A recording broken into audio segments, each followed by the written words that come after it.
Committee will come to order. Good afternoon, everyone. This is the sixth in a series of public hearings the committee will be holding as part of the House of Representatives impeachment inquiry. Without objection, the chair is authorized to declare a recess of the committee at any time. There is a quorum present. We will proceed today in the same fashion as our other hearings. I will make an opening statement, then the ranking member, Mr. Nunes, will have an opportunity to make a statement. Then we will turn to our witnesses for their opening statements if they should choose to make one. For audience members, we welcome you and respect your interest in being here. In turn, we ask for your respect as we proceed with this hearing. As chairman, I'll make any necessary or take any necessary appropriate steps to maintain order and ensure that the committee is run in accordance with House rules and House Resolution 660. With that, I now recognize myself to give an opening statement in the impeachment inquiry into Donald J. Trump, the 45th President of the United States. This afternoon, the American people will hear from two witnesses who are both veteran national security professionals, one at the Department of State and the other at the Defense Department. David Hale is the Undersecretary of State for Political Affairs, the third most senior official in the department and the most senior Foreign Service officer. Laura Cooper serves as Deputy Assistant Secretary of Defense for Russia, Ukraine, Eurasia, and is responsible for a broad range of countries in the former Soviet Union and the Balkans. Between them, they have several decades of national security experience serving both Republican and Democratic presidents. And as we have heard from other dedicated public servants like former Ambassador to Ukraine, Marie Yovanovitch, former Deputy Assistant Secretary of State George Kent, Ambassador Bill Taylor, Lieutenant Colonel Alexander Vindman, and Jennifer Williams, their only priority has been the security of the United States. Undersecretary Hale was witness to the smear campaign against the Ambassador to Ukraine, Marie Yovanovitch, and the efforts by some in the State Department to help her. In late March, Yovanovitch reached out to Hale for assistance, telling him in an email that the tempo of social media and other criticisms of her were such that she felt she could no longer function unless there was a strong statement of defense of her from the State Department. Hale pushed to get the State Department to put out a robust, full-page statement of defense and praise for Ambassador Yovanovitch, sadly to no avail. That silence continues to today. In late April, we heard in riveting testimony last Friday from Ambassador Yovanovitch. She was recalled to Washington and informed that she had lost the confidence of the President. The Secretary of State did not meet with her. His subordinates dealt with her instead.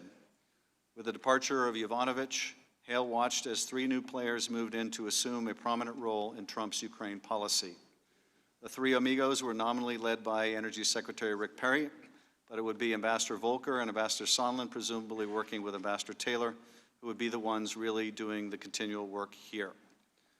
In midsummer, Trump ordered a suspension of military aid to Ukraine, despite the fact that the aid had been authorized and appropriated by Congress and that the Defense Department, in consultation with the State Department, had certified Ukraine met all the necessary requirements to receive the aid, including anti-corruption reform. The aid was in the national interests of the United States and critical to Ukraine's security, a country that had been invaded by Russia.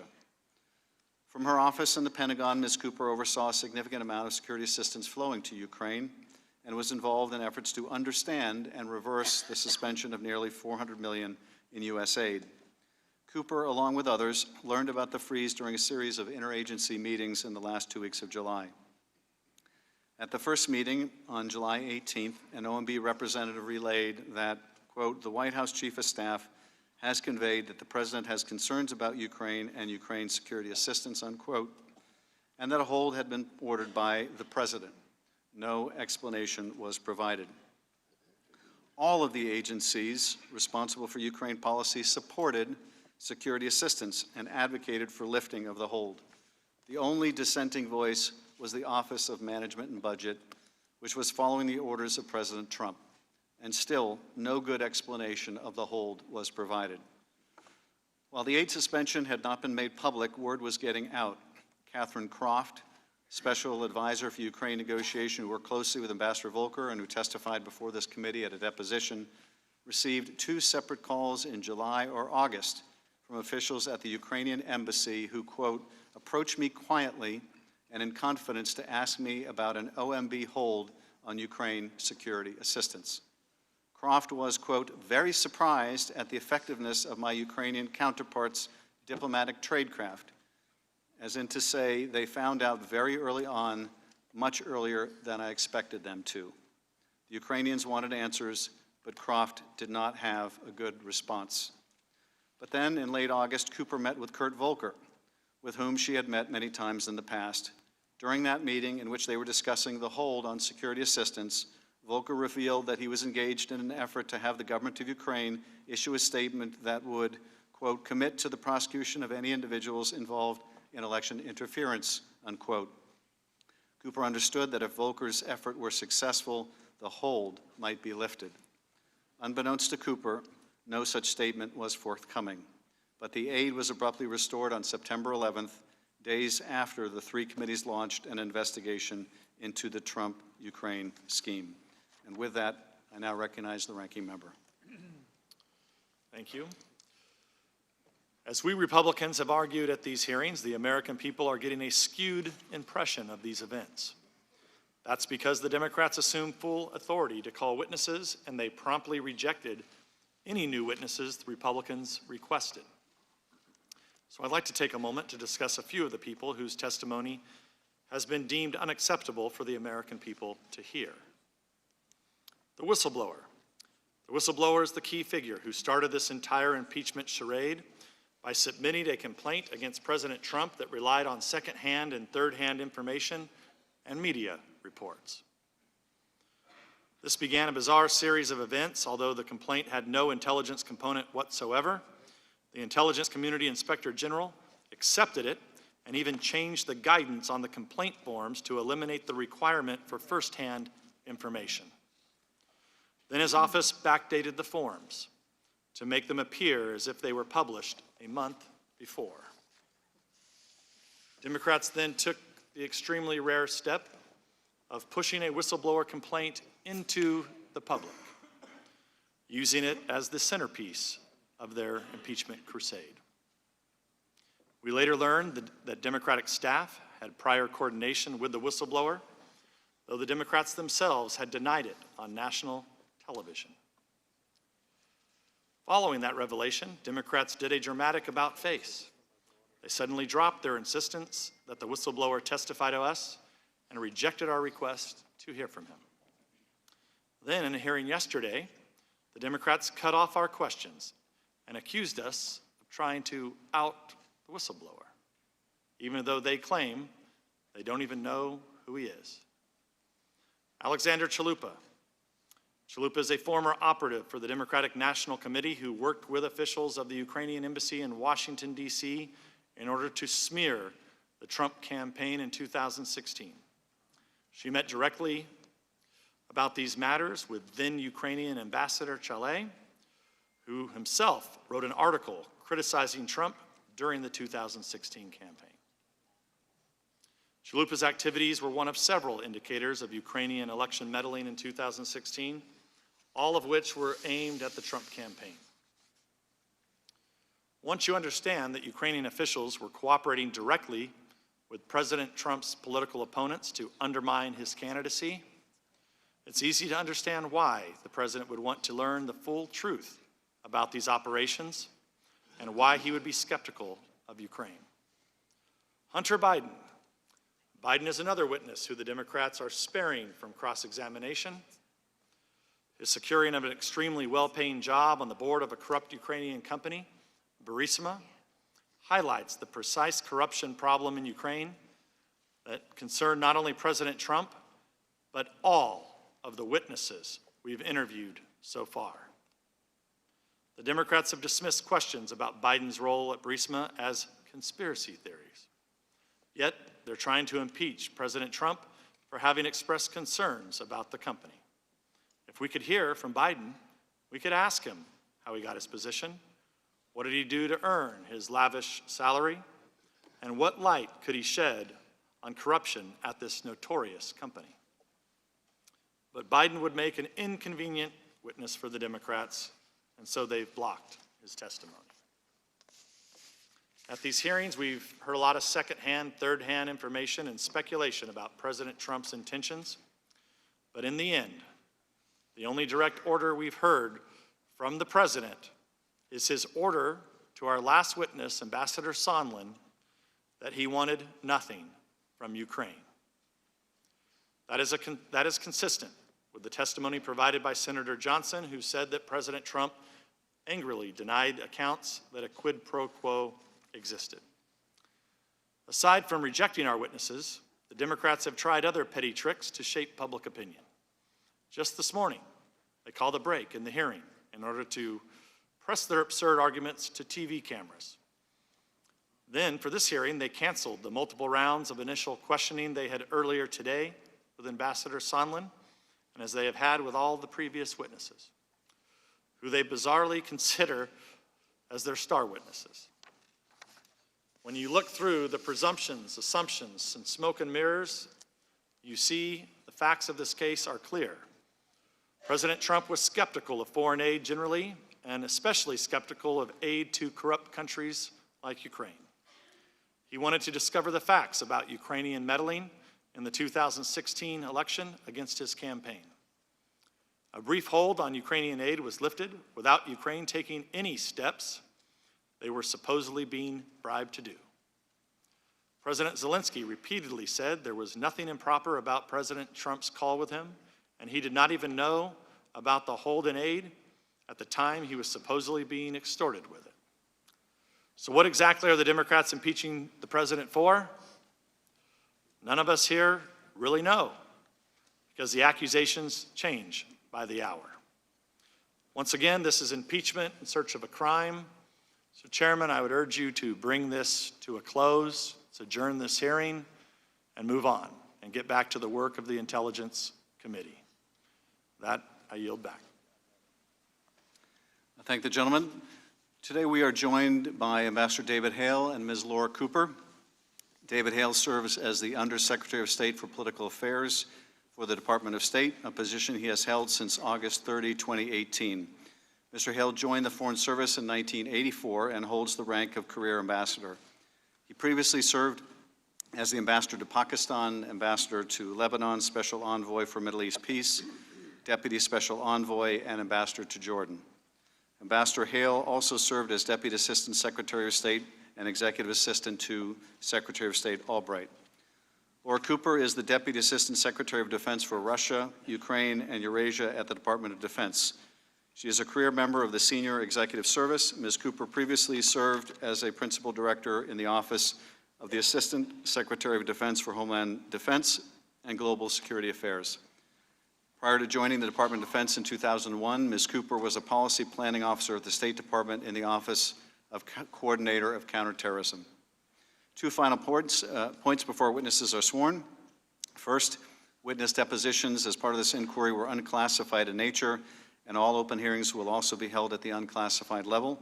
Any information that may touch unclassified information will be addressed separately.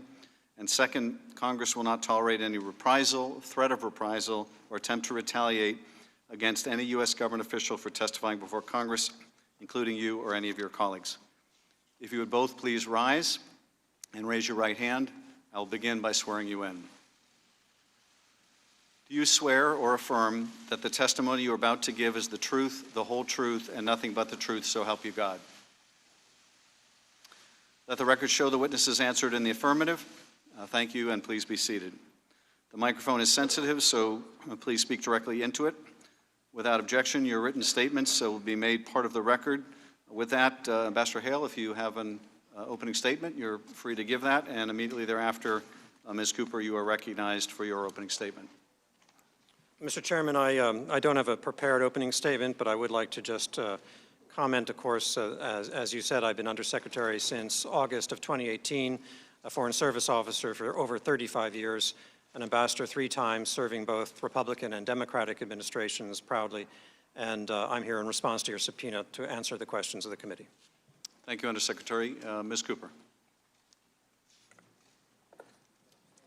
Mr. Chairman, Ranking Member, members of this committee, I appear today to provide facts and answer questions based on my experience as the Deputy Assistant Secretary of Defense for Russia, Ukraine, and Eurasia. I would first like to describe my background as well as my role and vantage point relevant to your inquiry. I bring to my daily work and to this proceeding my sense of duty to U.S. national security, not to any political party. I have proudly served 2 Democratic and 2 Republican presidents. I entered government service through the Presidential Management Internship Competition, joining the State Department in 1999 to work on counterterrorism in Europe and the former Soviet Union.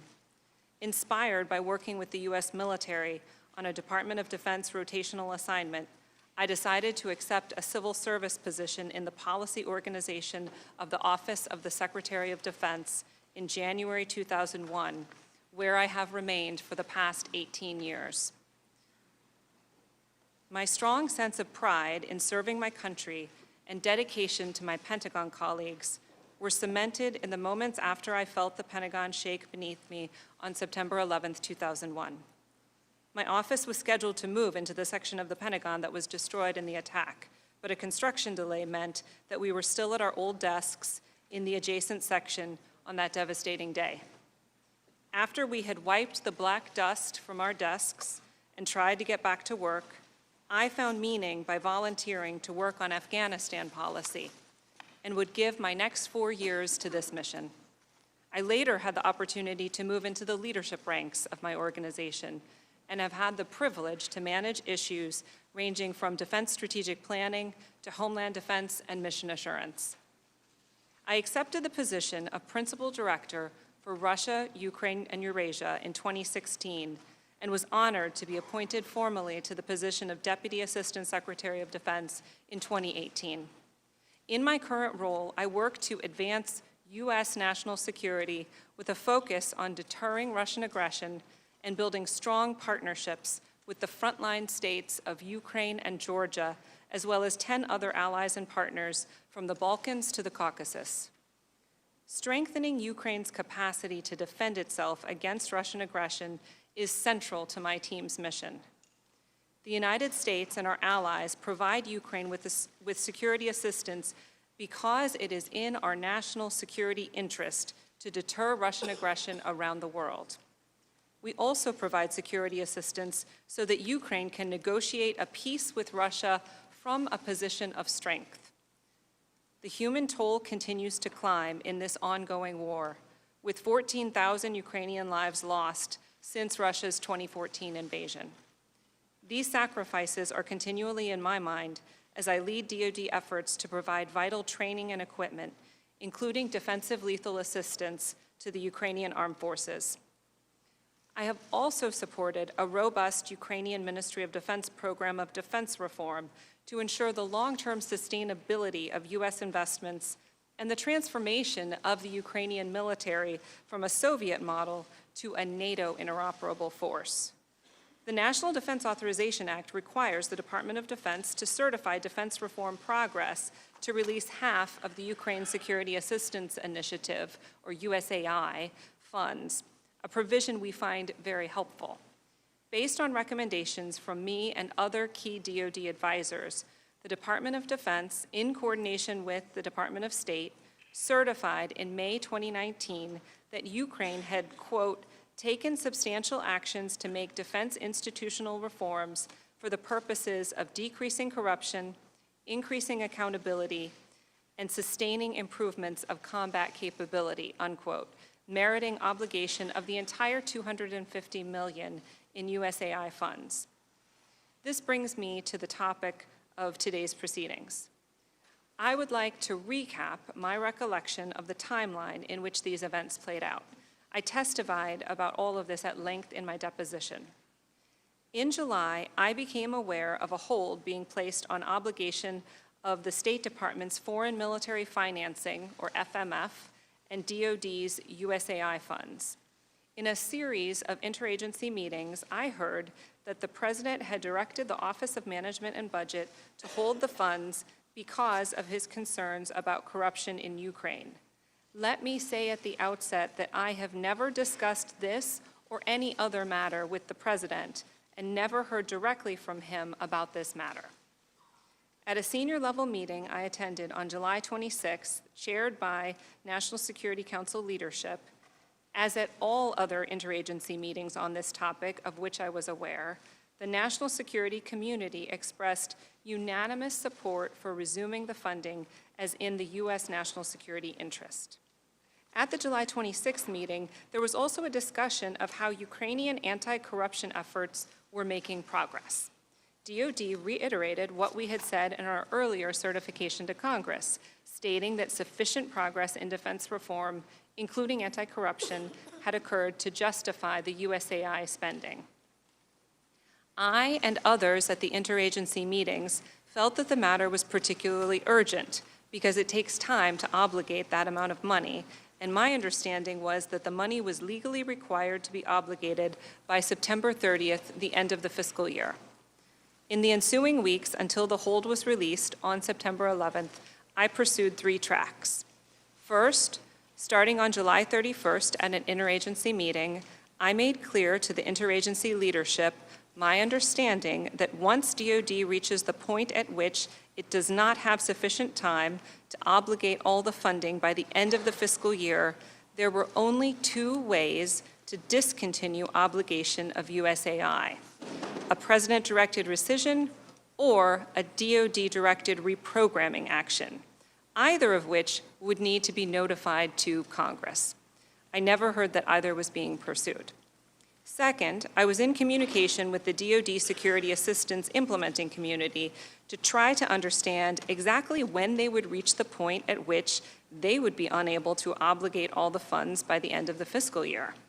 I received a series of updates, and in a September 5th update, I and other senior Defense Department leaders were informed that over $100 million could not be obligated by September 30th. And third, I was advocating for a meeting of the cabinet-level principals with the President to explain why the assistance should go forward. Although I heard of attempts to discuss the issue with the President, I never received details about any conversations other than a status update that the hold had not been lifted. After the decision to release the funds on September 11th of this year, my colleagues across the DoD Security Assistance enterprise worked tirelessly to be able to ultimately obligate about 86% of the funding by the end of the fiscal year, more than they had originally estimated they would be able to. Due to a provision in September's continuing resolution appropriating an amount equal to the unobligated funds from fiscal year 2019, we ultimately will be able to obligate all of the USAI funds. Given how critical these funds are for bolstering Ukraine's security and deterring Russia, I appreciate this congressional action. That concludes my opening statement, but before answering your questions, there is one other matter I would like to address. I testified in a deposition before this committee and other committees on October 23rd, 2019. At that time, I was asked questions about what I knew about when the Ukrainian government may have learned about any hold on security assistance funds. I answered those questions based on my knowledge at that time. Since my deposition, I have again reviewed my calendar, and the only meeting where I recall a Ukrainian official raising the issue with me is on September 5th at the Ukrainian Independence Day celebration. I have, however, since learned some additional information about this subject from my staff.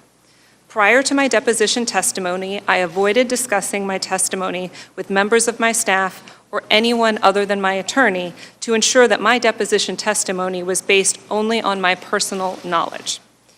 My deposition testimony was publicly released on November 11th, 2019. Members of my staff read the testimony and have come to me since then and provided additional information. Specifically, on the issue of Ukraine's knowledge of the hold or of Ukraine asking questions about possible issues with the flow of assistance, my staff showed me 2 unclassified emails that they received from the State Department. One was received on July 25th at 2:31 p.m. That email said that the Ukrainian Embassy and House Foreign Affairs Committee are asking about security assistance. The second email was received on July 25th at 4:25 p.m. That email said that the Hill knows about the FMF situation to an extent, and so does the Ukrainian Embassy.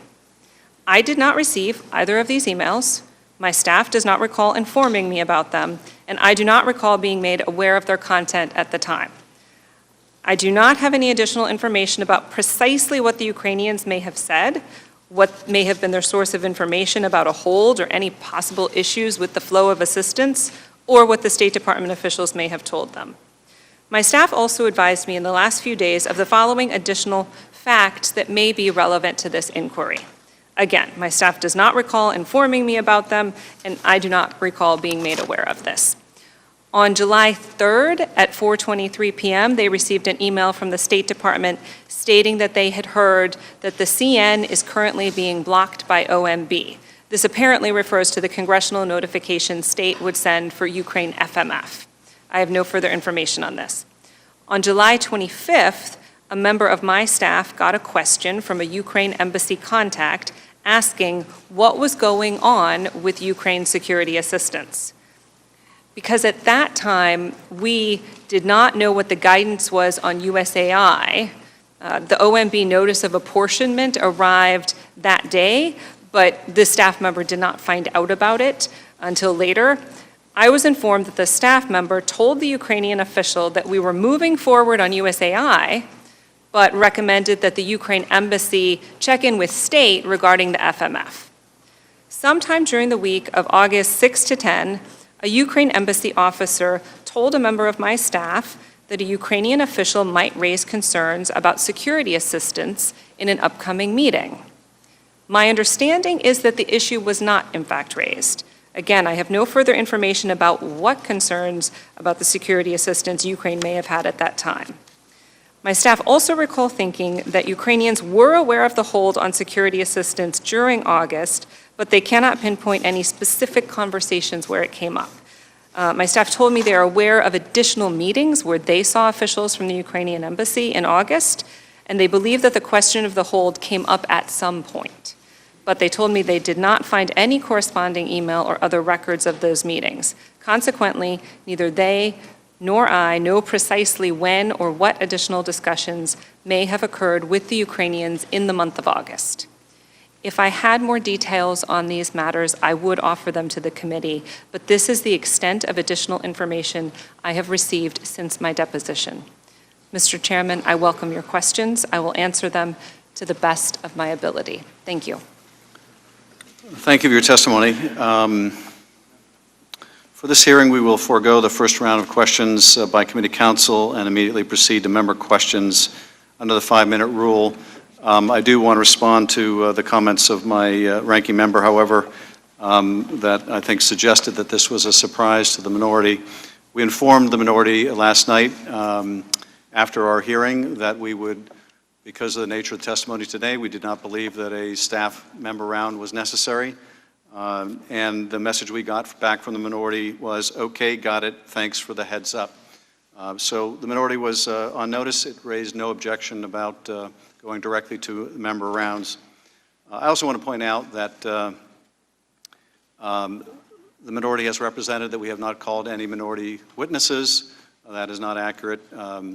Mr. Hale appears tonight as a minority witness. I know that's not how you characterize yourself, Mr. Hale, but your testimony was requested by the minority. Likewise, two of the witnesses yesterday, Ambassador Volker, as well as Mr. Morrison, were both minority requested witnesses. Now, Ambassador Volker testified that he didn't believe any of the allegations against Joe Biden, and in retrospect that he should have understood that an investigation into Burisma was really an investigation into Biden, which he acknowledged would be inappropriate. And Mr. Morrison gave testimony as to conversations that he had with Ambassador Zhanlin about the conversations that he had relayed to the Ukrainians about the hold on security assistance being a result of the failure to secure the investigation. So I can understand why the minority does not want to now characterize them as minority requested witnesses, but nonetheless, they were minority requested witnesses. I now recognize myself for 5 minutes, and I want to begin by asking you, Ms. Cooper, about what you just informed us of to make sure that I understand the import of what you're saying. As early as July 25th, the same day President Trump spoke with President Szalinski on the phone and asked for this favor. The same day that President Szalinski thanked the United States for its military support and signaled it was ready to purchase more Javelins. On that date, you got inquiries, your staff got inquiries from someone at the Ukrainian embassy who was concerned about the status of the military assistance. Is that correct? Sir, that's correct. I would say that specifically the Ukrainian embassy staff asked what is going on with Ukrainian security assistance. And did that connote to you that they were concerned that something was in fact going on with it? Yes, sir. And you received, I guess your staff received more than one inquiry on that date. What was the nature of the other inquiry on July 25th? Sir, that was the one inquiry to my staff, but the other points that I had raised were emails reflecting outreach to the State Department. So the Ukrainian embassy was also contacting the State Department to find out about its portion of military assistance? Yes, sir. And was that similarly a concern about what's going on with our military aid? It was similarly a question about what's going on with security assistance. And your staff or one of the other department staff also heard in August additional inquiries from the Ukrainian embassy about a potential holdup in the military assistance? Sir, I want to be careful about how I phrase this. My staff recall having had meetings with Ukrainian embassy representatives during the month of August, and they believe that the topic came up at some point during those meetings, but they don't recall the precise date or specifically what the nature of the discussion was. But your staff at least gleaned from those conversations that the Ukrainian embassy was aware that there was some kind of a hold on the assistance. So the way I would phrase it is that there was some kind of an issue, yes. You are now, Ms. Cooper, the third witness before our committee who has testified that the Ukrainians found out about a problem or a hold on the security assistance prior to it becoming public, but you're the first to indicate that that may go back as early as the date of the President's call with President Szalinski. Let me move to a related issue. In August, you testified at your deposition that you met with Kurt Volker, I believe it was on August 20th. The hold on security assistance was still in place. You testified that Ambassador Volker told you that if he could get Szalinski to make a public statement, quote, that would somehow disavow any interference in U.S. elections and would commit to the prosecution of any individuals involved in election interference, it might lift the hold on security assistance. Is that correct? Sir, I believe that I testified that it was my inference that that would lift the hold on Ukraine's security assistance. And that was your inference because at the time you were talking about the hold on security assistance? That's correct. The first part of our conversation was about the hold on security assistance. And it was during that portion of the conversation that he brought up the effort to get this public statement? It was during that conversation. I'm not sure I would say it's during that part of the conversation. What else did you discuss in the conversation?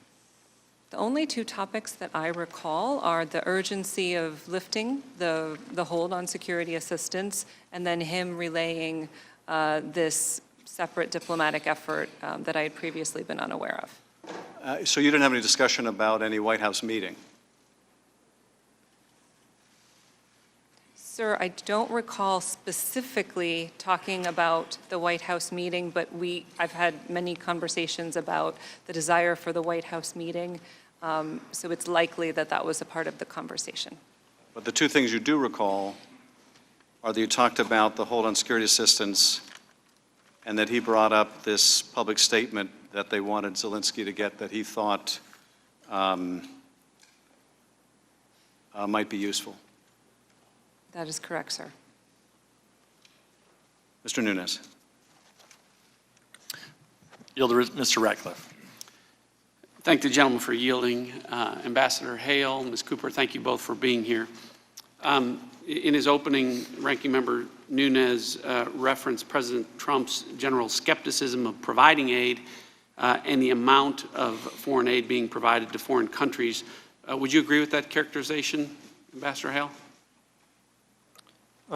We've often heard at the State Department that the President of the United States wants to make sure that foreign assistance is reviewed scrupulously to make sure that it's truly in U.S. national interests and that we evaluate it continuously so that it meets certain criteria that the President's established. And since his election, is it fair to say that President Trump has looked to overhaul how foreign aid is distributed?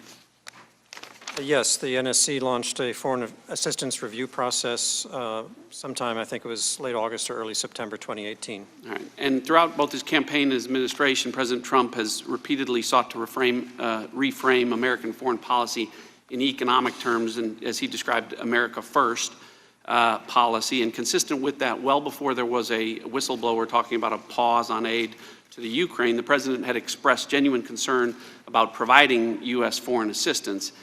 To that point, is it fair to say that the President has wanted to ensure that American taxpayer money was being effectively and efficiently spent outside of the United States? Yes, that is the broad intent of the foreign assistance review, among other goals. And has the President expressed that he expects our allies to give their fair share of foreign aid, as evidenced by a point that he raised during the July 25th phone call with President Szalinski to that effect? The principle of greater burden sharing by allies and other like-minded states is an important element of the foreign assistance review. Is it fair to say that in the Trump administration, U.S. aid is withheld from foreign countries for a number of factors? Correct. And you've testified in your prior testimony that it is normal to have delays on aid. I may have said it that way, but it is certainly an occurrence. It does occur. In the past year, Ukraine was not the only country to have aid withheld from it. Is that correct? Correct. In the past year, was aid withheld from Pakistan? Yes, sir. Why was aid withheld from Pakistan? Excuse me. Because of unhappiness over the policies and behavior of the Pakistani government toward certain proxy groups that were involved in conflicts with the United States. And in the past year, was aid also withheld from Honduras? Aid was withheld from the three states in northern Central America, yes. In the past year, was aid withheld from Lebanon?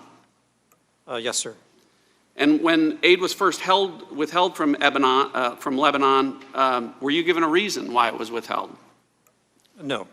So having no explanation for why aid is being withheld is not uncommon.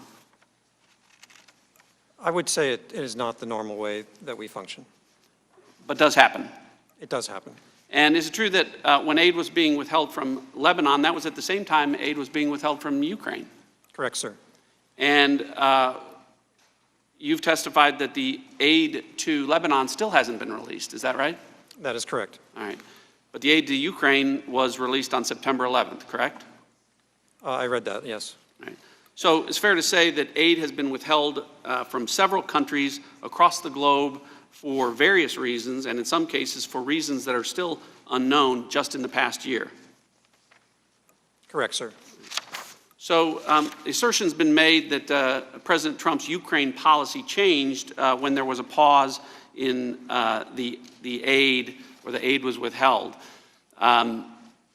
Is that an accurate statement?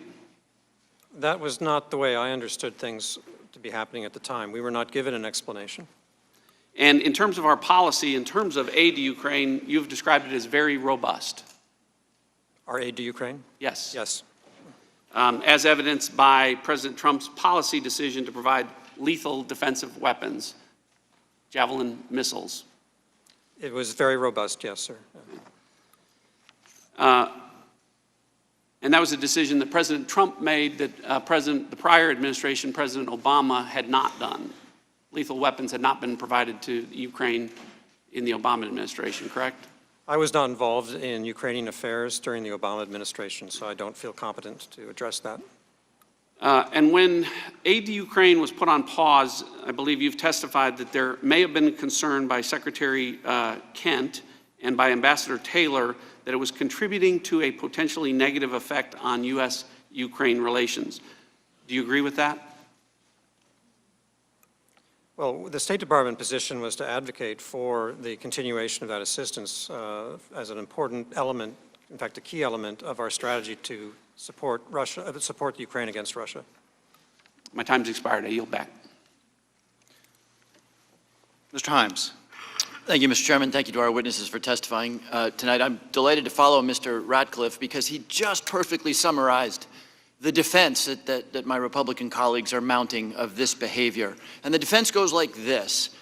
The president is acting on some deep historical concern, apparently invisible concern, about corruption, and that because he's so concerned about corruption in Ukraine, he's holding up aid and being prudent and judicious. The first part of that is pretty easy to dispose of because President Trump wasn't worried about corruption in Ukraine. In fact, in the two conversations he had with the president of Ukraine on April 21st and July 25th, not once does the President of the United States use the word or mention corruption to the President. The second part of that is a little bit more interesting, that he's just being prudent and holding up aid. That's not just wrong, it's illegal. Because, Ms. Cooper, and I want you to help us walk through this, since the Impoundment Control Act of 1974, the President has not had the authority to, on a whim or out of prudence, or as my Republicans say, because of a general skepticism of foreign aid, to stop foreign aid. Ms. Cooper, under our Constitution, it's the Congress, not the President, that controls the power of the purse, correct?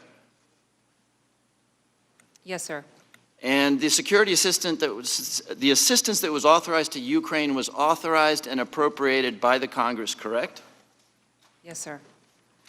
So Congress is also concerned about corruption. It wants to ensure that American foreign assistance is spent wisely and does not worsen corruption. And so when Congress authorized this money, it built in conditions, just as Mr. Ratcliffe suggested.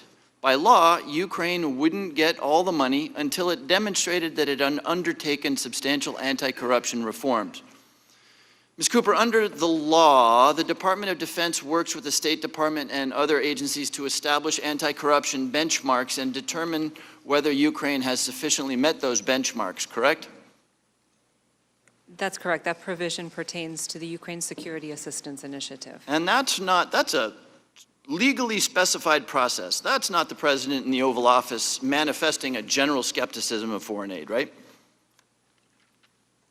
That's Sir, a process. It is a congressionally mandated process, yes, sir. So did that process take place for the DoD funding that was held up in July? Sir, the process that took place for the certification took place prior to the May certification to the U.S. Congress. So, right. Not only did it take place before, as required by law, but months before President Trump froze the money, the Department of Defense, in consultation with state, sent a letter to Congress certifying, and you said this in your opening statement, the government of Ukraine has taken substantial actions to make defense institutional reforms for the purposes of decreasing corruption, increasing accountability, and sustaining improvements of combat capability enabled by U.S. assistance. So by the time President Trump froze the aid, the Department of Defense had spent weeks, if not months, determining that the Ukrainian government met every requirement in the law and made significant strides in combating corruption. Is that correct? That is correct. We made that determination in May. So this wasn't about corruption. The timeline proves it. And in fact, if there was any doubt about what was going on here, the chairman referred to your inference from the conversation with Ambassador Volker that if the Ukraine made a statement committing to the investigations, the aid would be lifted. You covered that with the chairman. And then, of course, we have the press conference of October 17th when Mick Mulvaney let the cat fully out of the bag. He revealed that President Trump talked to him about, and I quote Mick Mulvaney here, the corruption related to the DNC server, and admitted that, quote, that's why we held up the money. Any other explanation for the hold is a farce. Now, in my remaining 30 seconds, just so that people understand what I referred to, in the 1970s, Richard Nixon just arbitrarily decided, I don't know, it was because he had a general skepticism of foreign aid or what his motives were, but Richard Nixon decided to hold up congressionally mandated aid. And as a result, Congress went to work and passed the Impoundment Control Act of 1974, which prohibits the president from withholding congressionally appropriated funds without the approval of Congress for any reason. Is that correct, Ms. Cooper? Sir, I am not a lawyer, but that approximates my understanding of the provision of the impoundment control. Okay, I'll go with that approximates. Thank you very much, and I yield back the balance of my time. Mr. Conaway. Well, thank you, Mr. Chairman. As Paul Harvey said, this is the rest of the story, and my colleague failed to put the right emphasis on certain issues with respect to the certification. DOD certification was not corruption writ large throughout the entire country of Ukraine. It was narrowly focused on defense institutional reforms and combat capability. Isn't that correct, Ms. Cooper? That's correct, sir. First off, Ms. Cooper, thank you for being here this afternoon. I appreciate that. But my colleague seemed to leave that out as original. He read it when we read your statement, but he left off the corrective emphasis. So the certification in May didn't really speak to the broader concept of corruption throughout the rest of Ukraine that the president would be familiar with, or the rest of us would be familiar with. Sir, the May certification was specific to the defense sector, Thank you. defense industry, and it did reference the importance of civilian control of the military, which relates more broadly to Right, but I the think all of Parliament. us would argue, or none of us, I think, would argue that that fixes corruption throughout the rest of the country. Ms. Cooper, maybe you could shed some light on the specific details. We talk about this, the security assistance program, $250 million. Some would argue that because the pause, that people died in August because of the pause. Can you help us understand exactly what obligated, and was there things that were about to be delivered to Ukraine? Was Ukraine out of ammunition? Were they out of javelins? Were they out of all this stuff? And that because of this pause, they didn't get certain lethal equipment that they needed in order to protect their folks during the month of August? Sir, we will deliver all of the equipment. I understand. I was trying to get a timeline. And Ms. Cooper. there was no shortfall in equipment deliveries that were expected within that time frame. Obligate means that you're putting the funding on contract. Okay, and that's And contracts you're would be starting the process. Yeah, those contracts will be fulfilled fourth quarter perhaps, or whatever it So, was? Sir, I have to say I'm a policy official. I am not a contracting expert. But my understanding is that we will be able to make up for lost time in the Sure. contracting process. Fantastic. You go through 3 or 4 steps that you went to because you disagreed with the hold being placed on the assistance, and I certainly agree with that. But did you get any kind of criticism from the folks that you deal with because you were going against the OMB's direction to put a hold on that? Did you get criticized at all for that? Absolutely not. My entire chain of command was supportive of advocating for removing the hold on the funds. And you weren't restricted on full-throated advocating on behalf of getting this hold lifted, were you? No, sir, I face no restrictions. Okay. Well, thank you for that. I thought you might be more in touch with the actual specifics of the accounting process, and so I'll defer any further questions. And again, thank you for being here tonight. I yield back. Ms. Sewell. Thank you, Mr. Chairman. Ambassador Hale, when did you actually find out about the hold on the Ukraine assistant? Was it July 21st? Yes, in the deposition that I did, the closed hearing, I misspoke. I was confused, and I confused June 21st, which was when State first sent the CN up to this congressional notification to OMB for clearance. It was only after about July 18, and I think the 21st is when I heard that there was a potential hold. Thank you for that clarification. Now, did you attend the July 26 deputies committee meeting that occurred? Yes, I did. Was it also your understanding that the president directed the hold? We were told in that meeting by the OMB representative that they were objecting to proceeding with the assistance because the president had so directed through the chief of staff, acting chief of staff.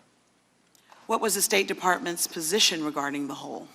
State Department advocated, as I did in that meeting, for proceeding with all of the assistance consistent with our policies and interests in Ukraine. You believed what you said? You believed in the release of the hold? Yes, I did. Did anyone at the interagency meeting at the end of July support the hold? Did anybody want the hold to remain? And if so, who? What agency? The only agency represented in the meeting that indicated that they supported the hold was OMB. Ms. Cooper, did you understand similarly that there was an overwhelming interagency consensus to lift the hold, and that OMB, at the direction of the president, was the only roadblock? Yes, ma'am. How is the security assistance in the national security interests of the United States? What is our interest? Explain that to my constituents in Alabama who are wondering why we should care about the security, the hold that's on the security assistance. Yes, ma'am. This specific assistance helps build the capacity of the Ukrainian armed forces. And it's important to understand that these are forces that are fighting to defend themselves against Russian aggression every day. It's an ongoing war. So they do need this equipment to support their ability to defend themselves. And I would say there's a larger issue here that relates to U.S. policy on Russia. We believe it's very important to strengthen the capacity of Ukraine in order to deter Russian aggression elsewhere around the world. Exactly. Were you ever able to get a reason why that hold was on? Did you ever get a reason? No, ma'am. The only thing that I heard about it, but this is, again, second, third hand, was that the president was concerned about corruption. But that was all I ever heard. So were you ever provided any additional information about the reason for the hold? No, ma'am. I thank you, and I yield the balance of my time to the chairman. Thank the gentlewoman.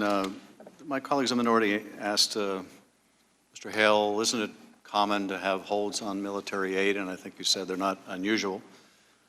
Would you agree, though, that it would be very unusual to place a hold on military aid in order to leverage a foreign country to get them to investigate a political opponent? Yes. And I take it you would agree that that would be completely inappropriate? That would be inconsistent with the conduct of our foreign policy in general. And it would also be wrong, wouldn't it?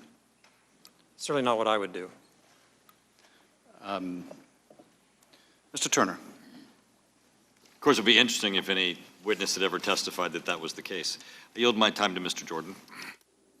Thank the gentleman for yielding. First of all, I just wanted to go where the chairman started. He said that Ambassador Hale was one of our witnesses. They're all your witnesses. You called 17 witnesses. You subpoenaed 15 of them. They're all your witnesses. We didn't get to subpoena anyone. We didn't get to call anyone. You gave us an opportunity to get a list to you a couple weeks ago where we made suggestions on who you might allow us to have. So we did put 3 people of those 17 on that list so that they could provide at least some semblance of context and framework for this entire thing. So once again, misleading the folks watching this hearing is not helpful. Thank you both for being here and for your service to our country. Ambassador, I read through yours, Ambassador to Pakistan, Lebanon, Special Envoy to the Middle East, Ambassador to Jordan, served in Tunisia, Bahrain, Saudi Arabia. You've been to about every hot spot on the planet. Thank you for those hardship assignments. We appreciate your service. Let me go first to earlier today, Mr. Zhanlin, Ambassador Zhanlin, said that he was denied access to some of his records. And the State Department put out a statement. They said this: Ambassador Zhanlin, like every current Department of State employee called before Congress in this matter, retained at all times and continues to retain full access to his State Department documentary records and his State Department email account, which he has always been fully free to access and review at will. That's an accurate statement from the State Department, isn't it, Ambassador Hale?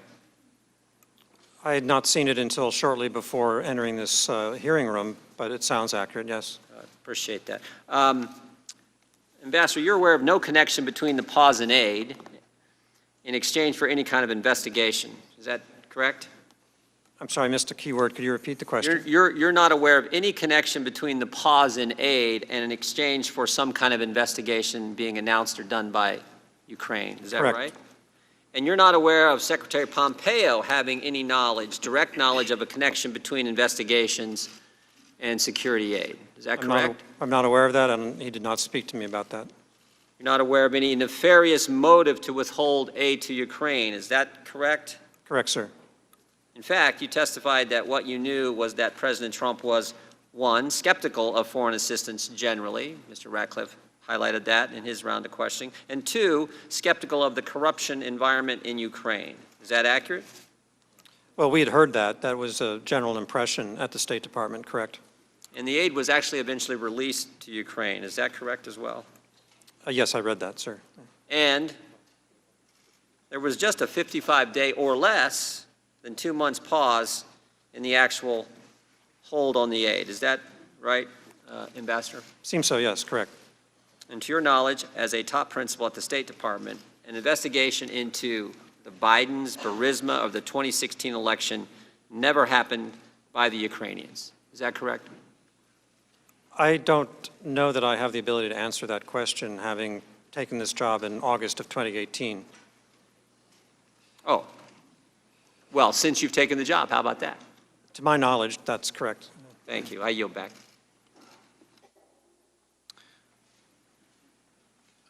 Mr. Carson. Thank you, Chairman. Mr. Cooper, Ukraine is the first line of defense against Russia's aggression and expansion into Europe. Numerous witnesses testify that Ukraine is in fact vulnerable to Russian influence and control. At your deposition, sir, you testified that providing security assistance is, quote, vital to helping the Ukrainians be able to defend themselves, end quote. What do you mean by that, sir? That we have a longstanding policy of helping Ukraine become a resilient state in order to be able to defend itself. We want a reliable and resilient and self-reliant security and economic partner in Ukraine that can stand up to Russian intimidation and aggression. You testified at the time of Russia's 2014 attack that the Ukrainian armed forces were, quote, significantly less capable than it is today, end quote. Would you say, sir, that Ukrainian forces were outmatched by Russia's military in important ways? I did not so testify. I think I'm Ambassador Hale, and of course, Ms. Cooper may wish to Madam Cooper, respond. would you like to comment? I'm sorry, I do believe that was my deposition, but could you just repeat the question briefly? So during the time of Russia's 2014 attack, the Ukrainian armed forces were, quote, significantly less capable than it is today. Would you say that the Ukrainian forces were outmatched by Russia's military in critical ways? Absolutely. Are the Ukrainian forces now completely self-sufficient in your mind, essentially in their ability to deter Russian aggression? No, sir, they have a long way to go. Would you say that the Ukrainian armed forces are now completely self-sufficient? Or how much of an impact does the U.S. need to have in terms of that deterrence, and how critical is the relationship between both Ukraine and the U.S.? Sir, the Ukrainians are on the right path to be able to provide for their own security, but they will still need U.S. and allied support for quite some time. And they need that support in the form of, tangible assistance as well as political and diplomatic support. So this question is to the both of you. Why was Russia's illegal annexation of Crimea so significant in your mind? Madam Cooper? Russia violated the sovereignty of Ukraine's territory. Russia illegally annexed territory that belonged to Ukraine. They also denied Ukraine access to its naval fleet at the time, and to this day, Russia is building a capability on Crimea designed to expand Russian military power projection far beyond the immediate region. In 2014, were there concerns in Washington, here in Washington, and European capitals that Russia might not stop in Ukraine? I was not in my current position in 2014, but it is my understanding that there was significant fear about where Russian aggression would stop. So what about today? If the U.S. were to withdraw its military support of Ukraine, what would effectively happen? It is my belief that if we were to withdraw our support, it would embolden Russia. It would also validate Russia's violation of international law.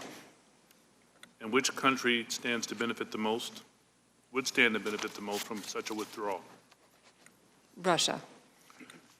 Ambassador Taylor testified about the importance of the U.S. upholding the international system. And it has underwritten peace in Europe since the end of World War II. A critical aspect of defending that system is ensuring that Russia cannot change its borders by military force. That is why there is strong bipartisan support for providing Ukraine with security assistance. That is why it is so incredibly destructive of the President of the United States to withhold this assistance as part of a scheme to pressure Ukraine into investigating a debunked conspiracy theory and attack former Vice President Biden. Mr. Chairman, I yield back. Dr. Winstrup. Thank you, Mr. Chairman. Thank you both for being here. As Army Reserve surgeon, I can say, as both of you have, that I served proudly for 2 Republican and 2 Democrat presidents myself. I want to go to Ms. Cooper, if I can, page 3. Said, I heard the President had directed the Office of Management and Budget to hold funds because of his concerns about corruption in Ukraine. And, you know, you're coming from the DOD side here. You know, I served a year in Iraq. And it was important, and I think it's something that the Army always does, as I have seen, that we don't want to deliver aid or assistance if it's going to some corrupt, or being delivered in some corrupt way. In other words, if we're going to build a medical treatment facility for the Iraqis, we want to make sure we're not getting charged 10 times as much. I mean, we're concerned about corruption in general when we're delivering funds through the DOD. Is that correct? Yes, sir. Okay. So I think that's a normal thing to want to be concerned about. And we would do that in Iraq, and especially if we're providing payment for something. So I just want to go through a few things with you, because multiple witnesses have testified that the action to provide javelins to Ukraine by the Trump administration demonstrated strong U.S. support to Ukraine.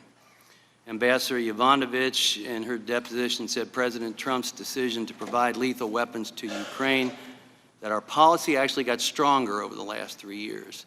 She also said in terms of lethal assistance, we all felt it was very significant with this that this administration made the decision to provide lethal weapons to Ukraine. Ambassador Taylor said it was a substantial improvement in that this administration provided Javelin anti-tank weapons. Very strong political message that said the Americans are willing to provide more than blankets. Ambassador Volker testified that providing lethal defensive arms to Ukraine has been extremely helpful. Mr. Volker also stated, MREs and blankets and all, that's fine, but if you're being attacked with mortars and artilleries and tanks, you need to be able to fight back.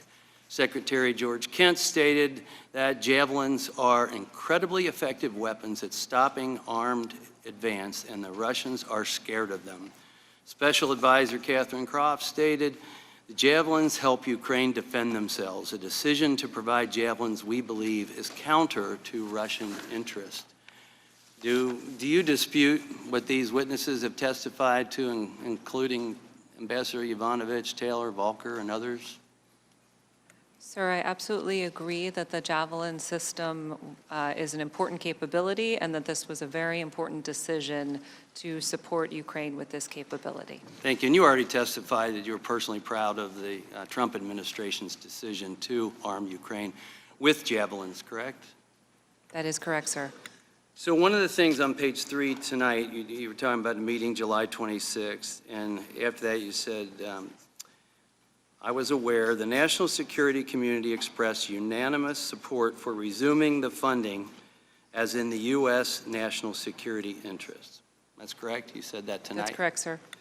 So I guess I take a little question with resuming, because we don't want to resume as is. Would that be correct?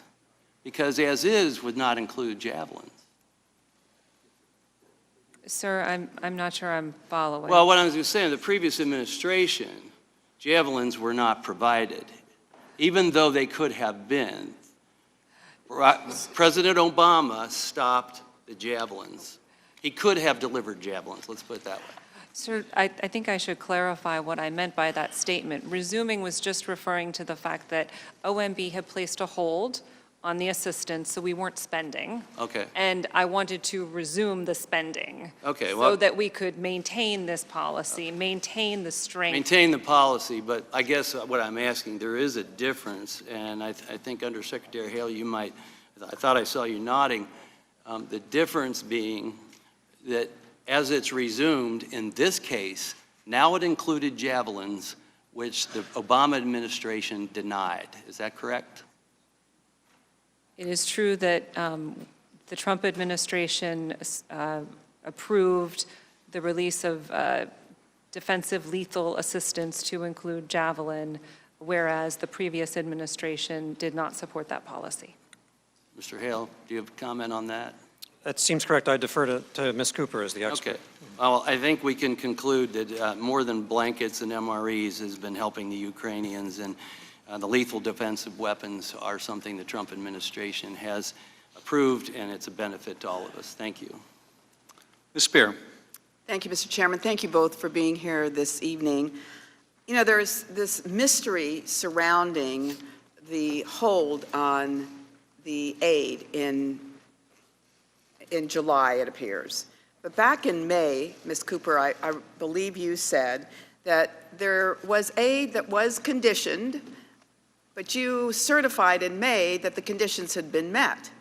And they included progress on command and control reform, commitment to pursue defense industry reform, and pass laws to enable government-to-government procurement. Is that correct?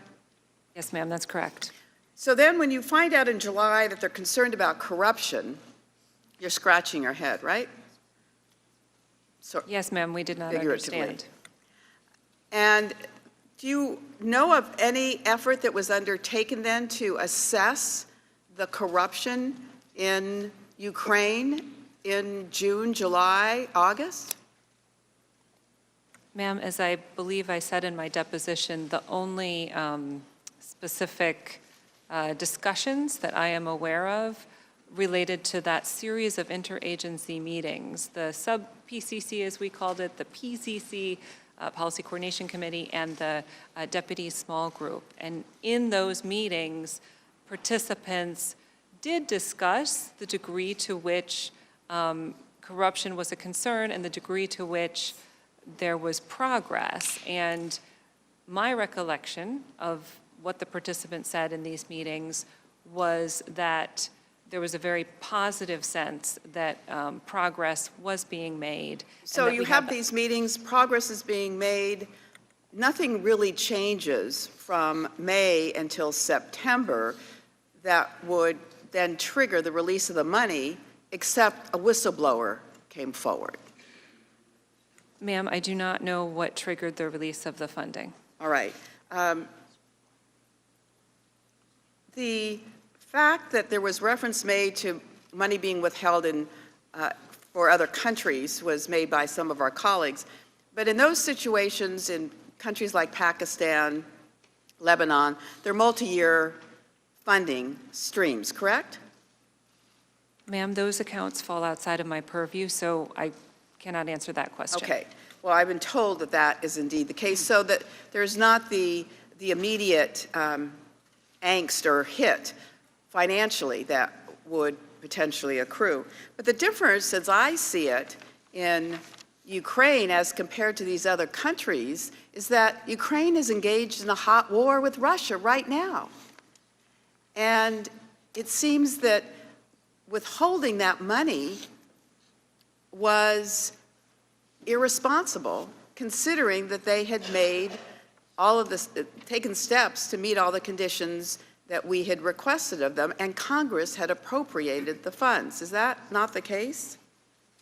Ma'am, I and my DoD colleagues advocated strenuously for the release of these funds because of their national security importance. So basically, the entire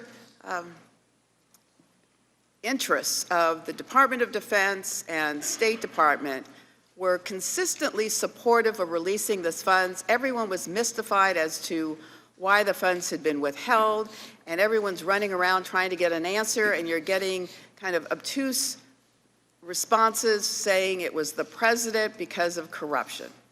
Now, what we see is that President Szalinski gets elected in April. The expectation is that Vice President Pence is going to attend the inauguration in September, and then the president pulls the carpet out from under him in terms of him going. And then he proceeds in June or July to withhold the funds. There is a concerted effort by the President of the United States to act in a manner that is not consistent with our interest in wanting to protect Ukraine and help them deal with the Russian aggression at its border.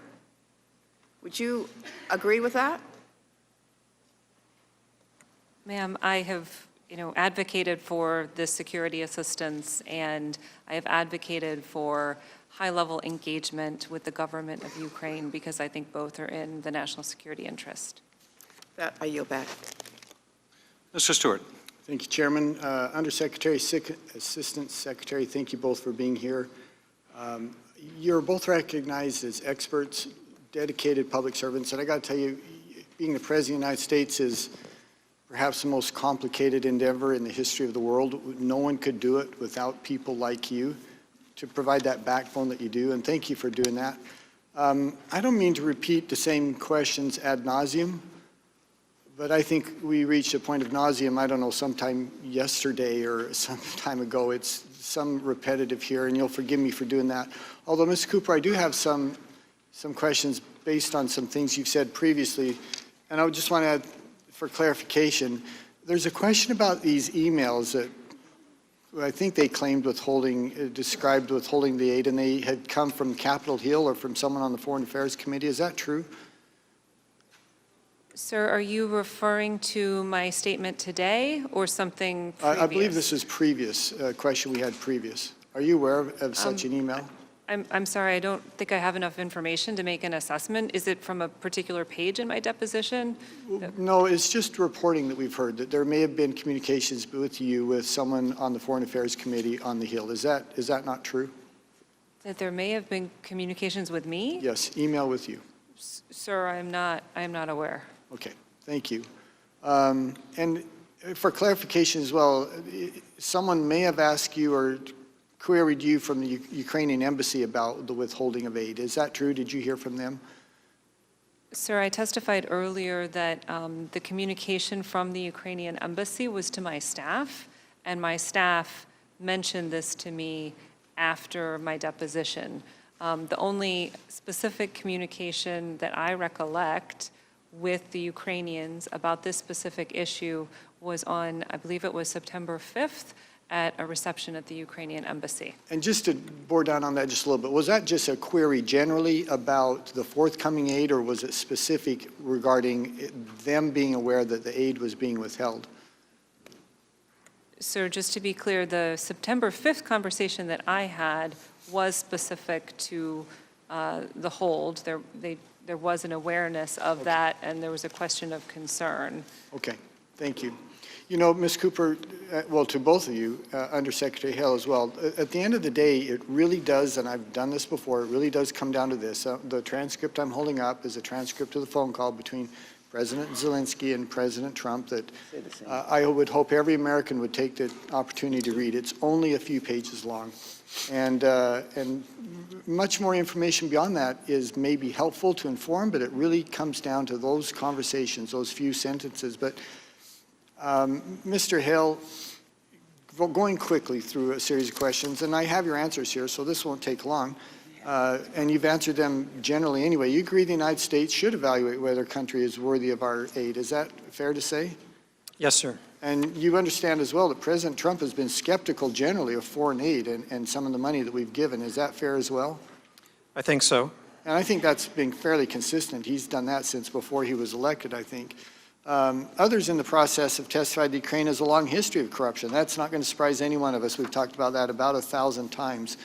Do you think it was right that President Trump would test, is a word I think used previously, that he would test President Szalinski prior to providing some of the security assistance? President Szalinski was new. Yes. I had met him in February. I was impressed by him, but I think it was understandable for the administration, as a new president in Ukraine was coming to office, to understand better what that president's policies would be and attitude toward the United States. And see, Undersecretary, I think that's key because we've had it referred to while the DOD had completed their review about the same time. But this was a person who was elected and we knew nothing about him. He didn't have a history of governance in Ukraine. He came really a little bit like President Trump himself. He did not come from a public background that we would have much information on him. And it seems prudent, as you said, to kind of test him and to see if he was serious about Ukraine. And at some point, I'm going to conclude, I believe it was about Labor Day, the Secretary was able to engage the President on the security assistance. About the same time, by the way, that you had some others, Secretary, Vice President Pence and Bolton as well as a burden sharing review was completed, and shortly thereafter the aid was released. Is that your understanding? I was never informed as to why the assistance was released. I did read about it. Okay, well, those events did happen, and it seemed like they were the reason the aid was released, but thank you both, and I yield back. Mr. Quigley. Thank you. Thank you both for being here, and thank you for your service. You've both been asked about the importance of this military assistance as it affects Ukrainian sovereignty and its importance because of potential greater ambitions by the Russians. Let me try to put it in context, and please get your reaction from both of you, from someone who had been there before, a renowned international policy expert on such things, Zbigniew Brzezinski. His quote seems to strike home today. He wrote, "Russia can either be an empire or a democracy, but it cannot be both. Without Ukraine, Russia ceases to be an empire, but with Ukraine subordinated and then subordinated, Russia automatically becomes an empire." Your thoughts of how this puts this into context today, please? Sir, I think that is a very powerful and accurate quote. I would agree. Ms. Cooper, you talked about emails that were drawn to your attention, that they were sent to your staff. Is that correct? The emails that I discussed this evening were emails sent to my staff. That is correct. Okay. I think, first of all, it's important to point this out, that it's not something you were aware of, but it points to a larger issue that the Defense Department and the State Department have refused to comply with a duly issued subpoena to provide this committee with documents that would further shed light on when precisely the Ukrainians knew about the hold. So this isn't something you're aware of, but there's untold information out there being blocked that would draw greater light and help us understand. Is there anything else out there that you're aware of, or possibilities that are out there with DOD or the State Department which could help us shed light on what the Ukrainians knew and when they knew it?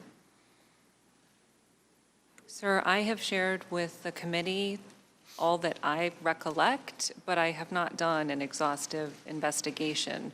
So I really can't speculate on what else might be available by combing through all of the Defense Department records, which are substantial. Did the State Department or the Department of Defense ask you for your information, or did they coordinate with you to get information you had? Sir, I was told not to destroy anything, and our IT personnel have been collecting documents, is my understanding. So that occurs without the individual having to. But they were collecting it and passing it on to State or DOD, is that correct? I'm sorry, sir, could you repeat that? You said your department was collecting it. Well, they weren't passing that on to you, they were passing it on to the State Department? Sir, or Department of Defense? This is what they reported to me. I have not seen the documents that have been collected. I only know those documents that I have produced or that my staff has brought to my attention or that I have received. So, no, I do not know what has happened with the documents that have been collected. Same general question to you, sir.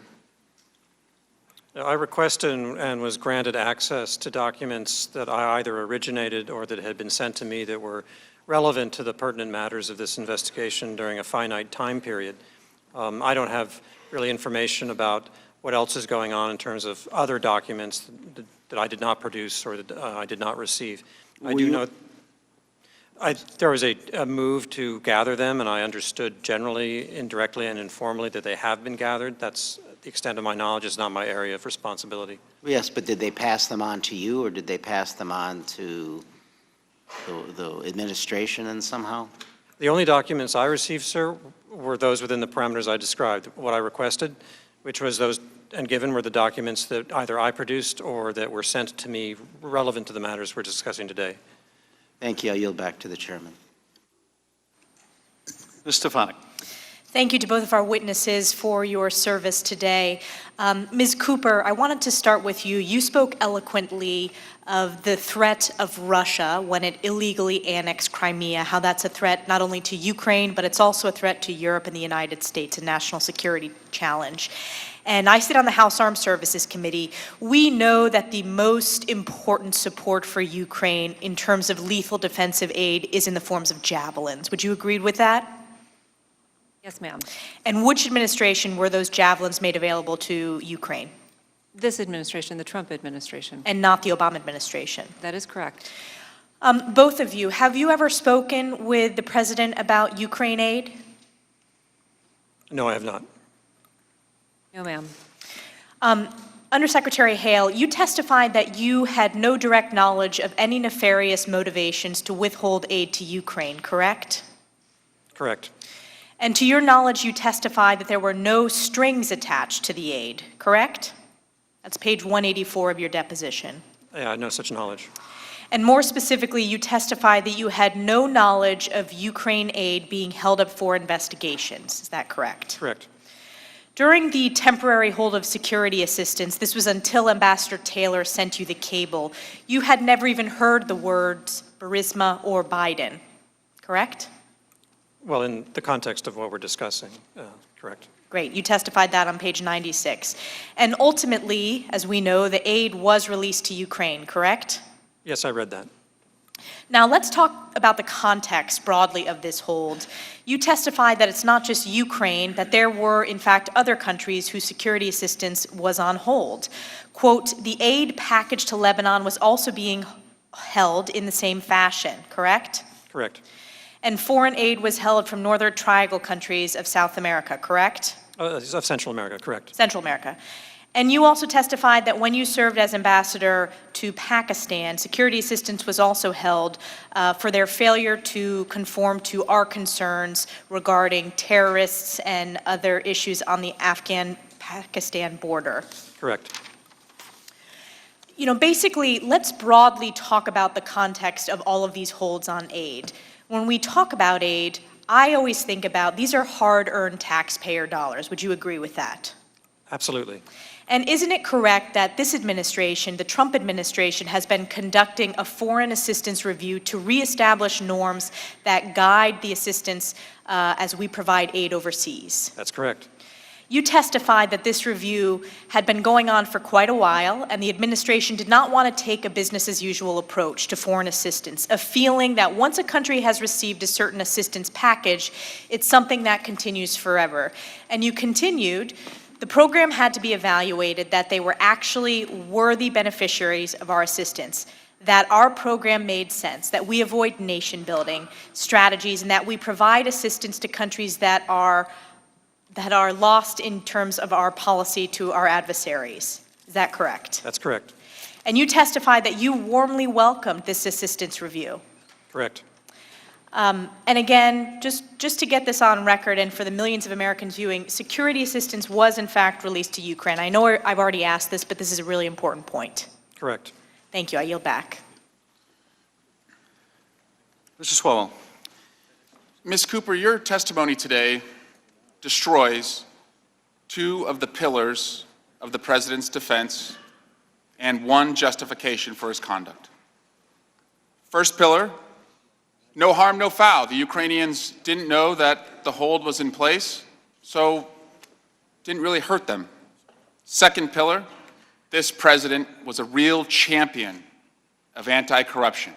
He cared about corruption in Ukraine. So I want to go through your new testimony today. It's your testimony now that after an employee came forward to you, you believe you have some evidence that the Ukrainians first inquired about security assistance to someone in your office on July 25 of this year. Is that right? That's correct. And July 25 is also the day that President Trump officially talked to President Szalinski, where investigations of the Bidens were brought up. Is that right? Sir, I only know what has been reported publicly on this. And that was reported. Is that right? That's correct. Second, this president, as a champion of anti-corruption, your testimony today is that on May 23, you certified that as far as it related to your duties, Ukraine had met the corruption concerns for the aid to be released. Is that right? Sir, the Defense Department certified. And after that date, inexplicably, the President of the United States puts a hold on security assistance. Is that right?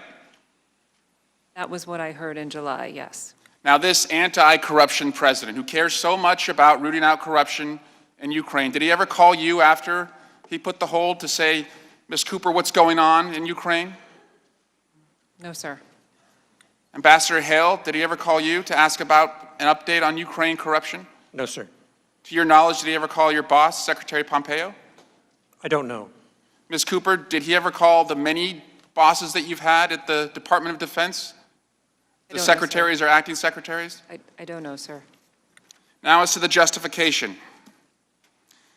The justification is that the Obama administration only provided blankets, so the Ukrainians should be grateful, even after being shaken down, that the Trump administration provided more. But the truth, Ms. Cooper, is that under the Obama administration and the European Reassurance Initiative, $175 million were provided from U.S. taxpayer dollars to the Ukrainians. Is that right? Sir, I don't have that figure. The figure that we typically use is to say we've provided $1.6 billion to date. But I don't have the breakdown in front of me. And the Obama administration also trained 5 military battalions of the Ukrainians. Is that correct? Again, I don't have the figures in front of me, but yes, the training program began in the Obama administration, and we did train many forces. And under the Obama administration founded Ukrainian Security Assistance Initiative, provided to the Ukrainians were armored Humvees, tactical drones, night vision devices, armored vests, and medical equipment. Is that correct? These all sound like pieces of equipment that were provided in the Obama administration, to my recollection. You'd agree that's a lot more than blankets, right? Yes, sir. Ambassador Hale, the aid that was withheld to Lebanon and Pakistan, those were for legitimate foreign policy objectives. Is that right?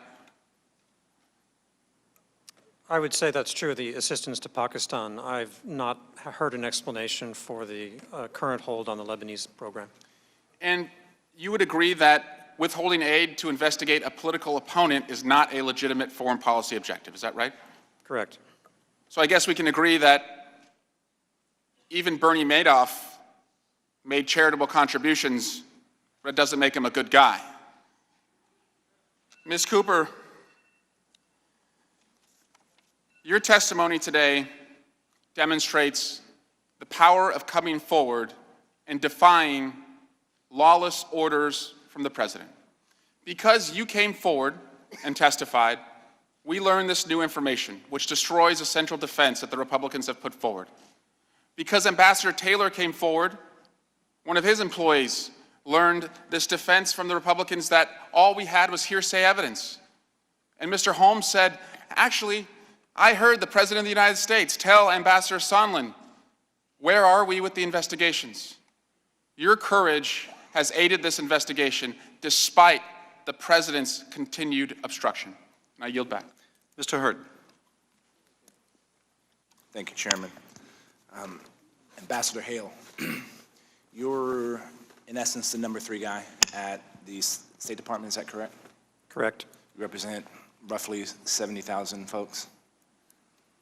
I would say I represent them. I'm part of them. I'm one of them, yes. You are part of a pretty fantastic workforce that I've been proud to be able to serve alongside. We share a time together in Pakistan. And so thank them. I know they oftentimes don't get the pats on the back or the accolades for what they do for our national security, but there's some of us that do recognize that and appreciate that. Did anybody raise issues to you, Ambassador Hale, about investigations to Bidens or Burisma? No, sir. Thank you. Ms. Cooper, you have a great staff. I don't think my staff would have read my 115-page deposition and gave me feedback, so give them gold stars. You said in your deposition, and you just confirmed with my colleague from California, that you certified on 23 May that the Ukraine aid for the review of their defense industry and Department of Defense, was past the corruption test. Is that correct? Sir, I think the wording was more along the lines of progress has been made or sufficient progress has been made. It didn't reference any kind of an anti-corruption test per se. Did this change, or was there a reevaluation with a new president coming in? Because President Szalinski was inaugurated in office 2 days before that date. Did that have an impact on how he was going to continue some of those pieces? Was that taken into account in this review? Not prior to May 23rd, no, sir. So the review was basically done on the efforts done by the previous Poroshenko administration. Yes, sir, although it's important to note that the review related most specifically to the Ministry of Defense. Sure, but there were ultimately changes under the Szalinski regime, is that correct? Yes, sir, there's a new Minister of Defense. Can you explain, I know FMF, Foreign Military Financing, is State Departments, but can you explain the difference between FMF and USAI funding, and also how the Ukrainians get lethal aid? I'm sorry, could you repeat the last part of that? Also, how the Ukrainians Actually get lethal aid, because is lethal aid covered under one of these two buckets? So there are three separate pieces to our overall ability to provide equipment to the Ukrainian armed forces. The first is the Foreign Military Finance System, which is a State Department authority, and countries around the world have this authority. That authority is used for some of the training and equipment. There's also the Ukraine Security Assistance Initiative. That's a DoD authority. Unlike the state authority, the DoD authority is only a one-year authority. And then third, there's the opportunity for defense sales. And that is something that we're working with the Ukrainians on now so that they can actually purchase U.S. equipment. But the Javelin specifically was provided under FMF initially, and now the Ukrainians are interested in the purchase of Javelin. And there wasn't a hold put on purchasing of equipment, is that correct? Not to my understanding, no. Can I ask you a non-impeachment inquiry question, Ms. Cooper? A non-what? A non-impeachment inquiry question. Sir, my time is yours. What can we be doing to help the Ukrainians defend against Russian electronic warfare? What more can we be doing to help the Ukrainians defend against electronic warfare by the Russians? Good question. Well, what I can say in an open hearing is that there actually is some electronic warfare detection equipment that is included in the USAI package. So there's a piece of capability that we're already working to provide them. I think this specific topic, though, is more suitable for a closed-door session. That's a good copy. Thanks for both of y'all's service to our country, and Chairman, I yield back. Mr. Castro. Thank you, Chairman, and thank you all for your testimony today. I want us to make an important distinction here because a few of my colleagues have rattled off countries where we've actually held up aid. There is a big distinction between holding up aid for a legitimate policy reason, foreign policy reason, and holding up aid because it's part of a shakedown, because it's in the service of a president who asked for a political favor of a country to go investigate a political rival. I think that's important for us to note. And I want to ask you, Ms. Cooper, you said that the money was cleared to go by the DoD on May 23rd. Is that right? That's correct. And it didn't get released until September 11th? Yes, I should just clarify, the second half of the Ukraine Security Assistance Initiative was notified to Congress on, I believe it was May 23rd, and then there was a waiting period for congressional approval. And then after that point, so in kind of mid-June, roughly, it was available for. So perhaps 90 days or so, 95 days, something like that. Yes, I don't have Sure. the calendar in front of me, but that sounds right. Well, you both testified that the hold on security assistance was not in the national security interests of the United States, and that the hold might embolden Russia. We've heard the same from numerous other witnesses that have come before us. But this was not the only issue with the hold, right? We understand that people within the United States government had significant concerns about the legality of the hold as it relates to the Impeachment Control Act. This is because the money had been authorized by Congress and signed into law by President Trump.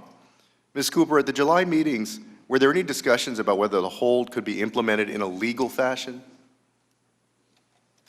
So in the July 26th meeting, my leadership raised the question of how the president's guidance could be implemented and proffered that perhaps a reprogramming action would be the way to do this, but that more research would need to be done. So then after that discussion, we had a lower level discussion at my level on the 31st of July. And let me ask you about that July 31st meeting. Based on your conversations with colleagues at the DOD at the July 31st interagency meeting, did you share your understanding of the legal mechanisms that were available at that time? Yes, sir. And what were they? I expressed that it was my understanding that there were two ways that we would be able to implement presidential guidance to stop obligating the Ukraine Security Assistance Initiative. And the first option would be for the president to do a rescission. The second is a reprogramming action that the Department of Defense would do. And both of those would require congressional notice. Yes, sir. There would be an extra step that the president would have to take to notify Congress. As far as you know, was there ever any notice that was sent out to Congress? Sir, I did express that that I believed it would require a notice to Congress, and that then there was no such notice to my knowledge, or preparation of such a notice to my knowledge. And as far as you know, there was never any official rescission or reprogramming of that money? No, sir, not to my knowledge. Instead, what happened was OMB devised an alternative solution involving creative footnotes to implement the hold. And there came a time in August when the Department of Defense no longer supported these unusual footnotes because of concerns that there might not be sufficient time for DOD to obligate the funds before the end of the fiscal year in violation of the Impeachment Control Act. So despite DOD's concerns in mid-August about the Impeachment Control Act and OMB's footnotes, the hold nevertheless continued through September 11th, even after, now as an aside, this is even after the whistleblower had come forward. Is that right? It is correct that the hold was released on September 11th, yes. Well, I know I and many of us here share DOD's concerns about the legality of the hold. And I want to thank you, Ms. Cooper, for voicing DOD's concerns to the White House and pursuing the national security interests of the United States. I yield back. Mr. Ratcliffe. Hey, Chairman. Ms. Cooper, based on the new emails that you mentioned in your opening and then subsequent declarations by some of my Democratic colleagues that those emails were evidence that the Ukrainians were aware of a military hold on July 25th, there's now reporting out there saying that Pentagon official reveals Ukrainians asked about stalled security aid. It's being widely reported that Ukraine asked about the hold on military aid on July 25th. That's not what I heard from you. Is that correct? Sir, my exact words were that one email said that the Ukrainian Embassy and the House Foreign Affairs Committee are asking about security assistance. Assistance, not hold. And then the second email was, the Hill knows about the FMF situation to an extent, and so does the Ukrainian Embassy. Those are the exact words. And what do security assistance and FMF situation in these emails mean? I don't want to speculate on what it means. Right. They don't necessarily mean hold, correct? Not necessarily. And isn't it true that around the same time, OMB put a hold on 15 State Department and USAID accounts, including FMF? I don't know that specific detail. But you can't say one way or another whether the inquiries in these emails were about the hold. Is that fair? I cannot say for certain. All right. And you can't say one way or another whether the Ukrainians knew about the hold before August 28, 2019, when it was reported in Politico, correct? Sir, I can just tell you that it's the recollection of my staff that they likely knew, but no, I do not have a certain data point to offer you. Well, it's not unusual, is it, Ms. Cooper, for foreign countries to inquire about foreign aid that they're expecting from the United States, is it? Sir, in my experience with the Ukrainians, they typically would call about specific things, not just generally checking in on their assistance package. Are you aware that President Szalinski on October 10th, in response to questions from more than 300 reporters over the course of the afternoon, stated that he was not aware and had no knowledge of a hold on security assistance during the time of his July 25th phone call with President Trump? I believe I saw that media reporting, yes. I yield back. Mr. Heck. Thank you, Mr. Chairman. I thank you both for being here this evening. Ambassador Hale, last week the country watched as President Trump attacked and intimidated your colleague. He attempted to intimidate your colleague, Ambassador Yovanovitch, who is, of course, a witness to this proceeding, and subsequently Secretary Pompeo declined to condemn that attack. Bluntly put, I think Secretary Pompeo's silence is nothing less than a betrayal of the men and the women whom he swore an oath to lead. And it's a betrayal that has long-term consequences to attracting and retaining workforce, to their morale, to their effectiveness, and to their overall strength. So, Ambassador Hale, I want to give you an opportunity to now do what Secretary Pompeo did not do, either in March of 2019 when the vicious smear campaign kind of got kicked into high gear and you, sir, rightfully pressed for a strong statement in support of her, or last week when the President and his son attacked her again.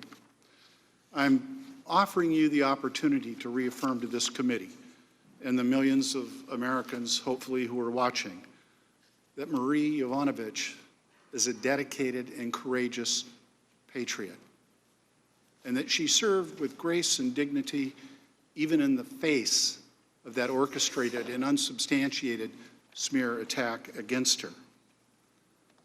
Ambassador Hale, I'm giving you the opportunity to demonstrate leadership. I'm giving you the opportunity to send a clear and resounding message to the men and women who serve in dangerous foreign posts throughout the globe that what happened to Marie Yovanovitch was wrong. Ambassador Hale, the floor is yours. Thank you, Congressman. Excuse me. I endorse entirely your description of Ambassador Yovanovitch. I'd only met her when I took this job, but immediately I understood that we had an exceptional officer doing exceptional work at a very critical embassy in Kyiv. And during my visit to Kyiv, I was very impressed by what she was doing there, to the extent that I asked her if she'd be willing to stay, if that was a possibility, because we had a gap coming up. I support and believe in the institution and the people of the State Department. I am one of them. I have been for 35 years. All of us are committed to America's national security, and we are the best group of diplomats anywhere in the world. And that support extends to all state officers who have testified before this committee. If I may, I'd like to read a letter that the Undersecretary for Management wrote on November 18 to the ranking member of the Senate Foreign Relations Committee in response to a communication from him. A number of department employees have testified before the House of Representatives during its inquiry regarding Ukraine. No employee has faced any adverse action by the department for testimony before Congress on this matter.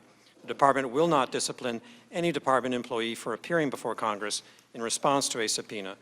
The department has also proactively established a program to provide financial assistance with respect to private counsel legal fees incurred by department employees. There's additional information, but that's the essence of the message. Ambassador Hale, then therefore are you saying Marie Yovanovitch is a dedicated and courageous patriot? I endorse what you say exactly. And that she served with grace and dignity in the face of the smear campaign? Yes, she did. And that what happened to her was wrong? I believe that she should have been able to stay at post and continue to do the outstanding work. And what happened to her was wrong? That's right. Thank you, sir. Thank you for clarifying the record, because I wasn't sure where it was that she could go to set the record straight if it wasn't you, sir, or where she could go to get her good name and reputation back if it wasn't you, sir.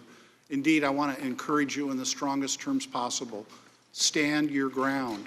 America's security and strength and prosperity is predicated in no small part on the professionalism of our Foreign Services Corps, and they need to know that you, as the highest-ranking professional diplomat in the entire State Department, have their back, sir. Thank you for having Ambassador Yovanovitch's back this evening. And with that, Mr. Chair, I yield back. Mr. Jordan. Thank you, Mr. Chairman. Ms. Cooper, why did the Office of Management and Budget put a hold on the funds?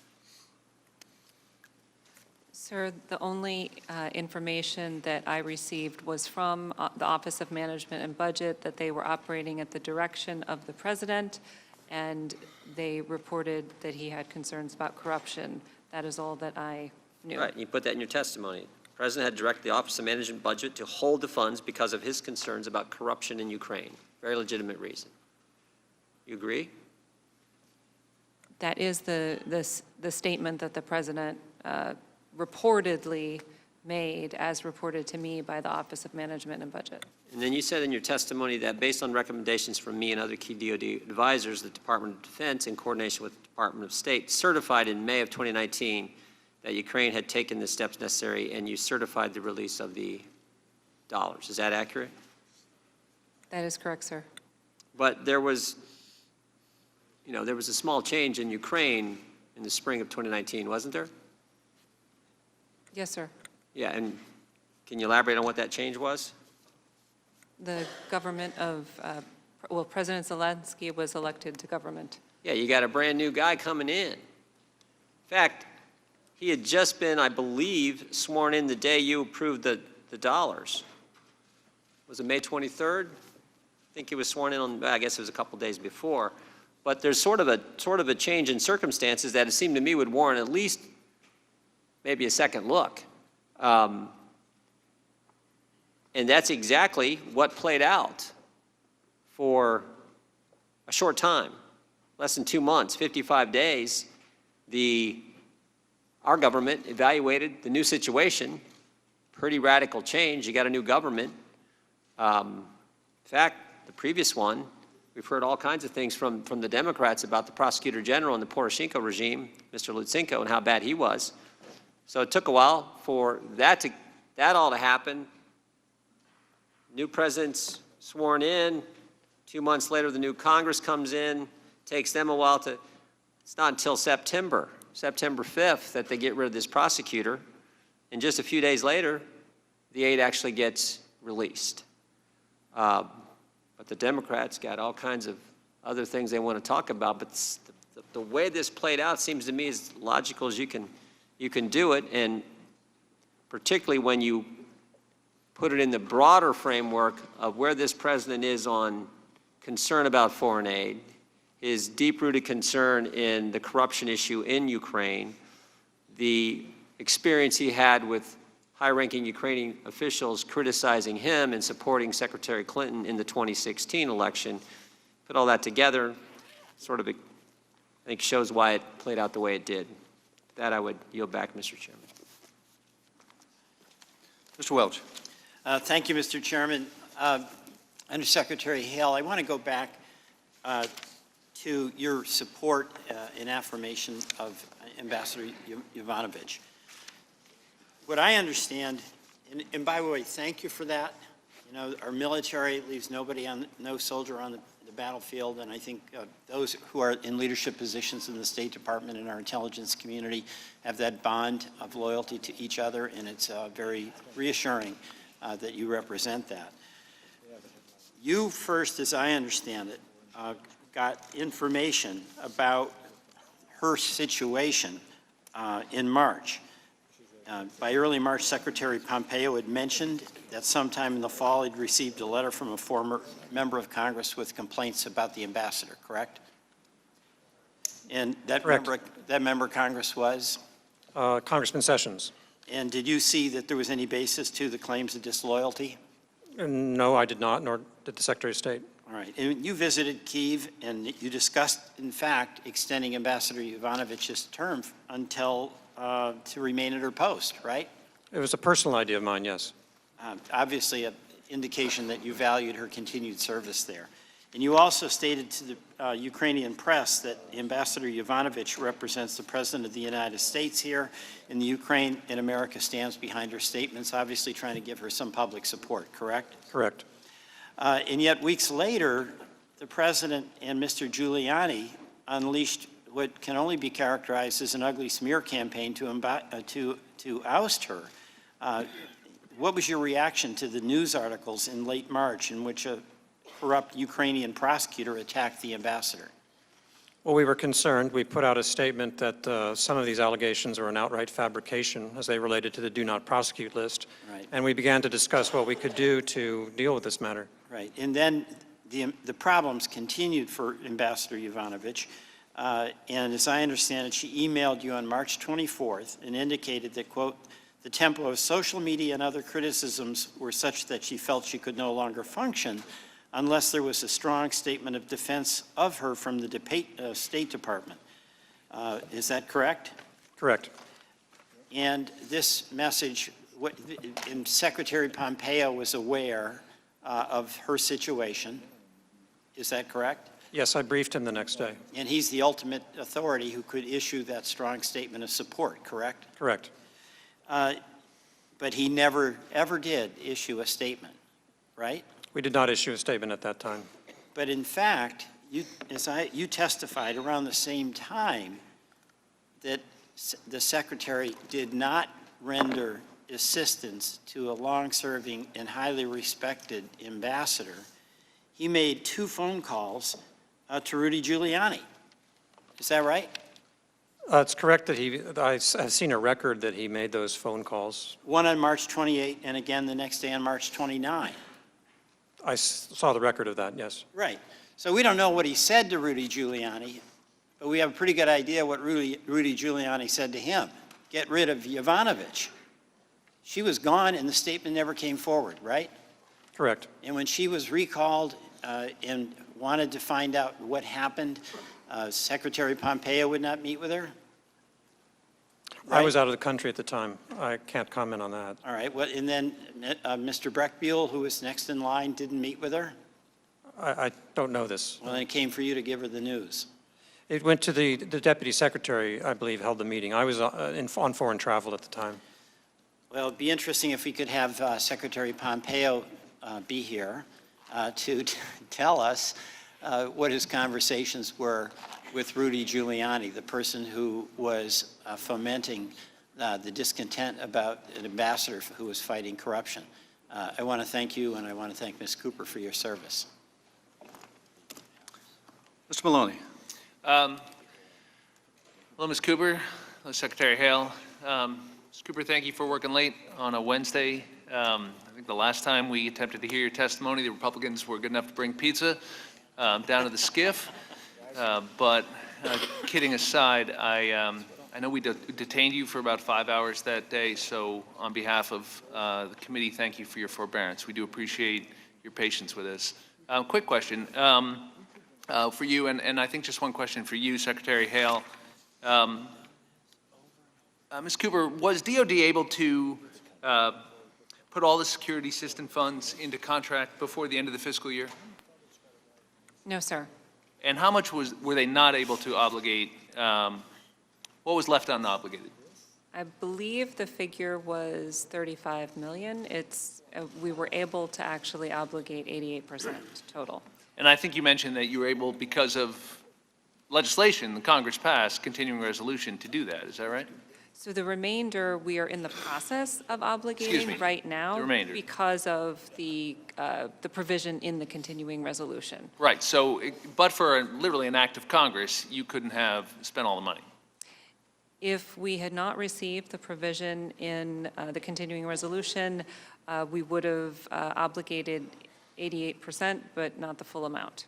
Right, which of course would be a violation of law to not spend money that Congress appropriated.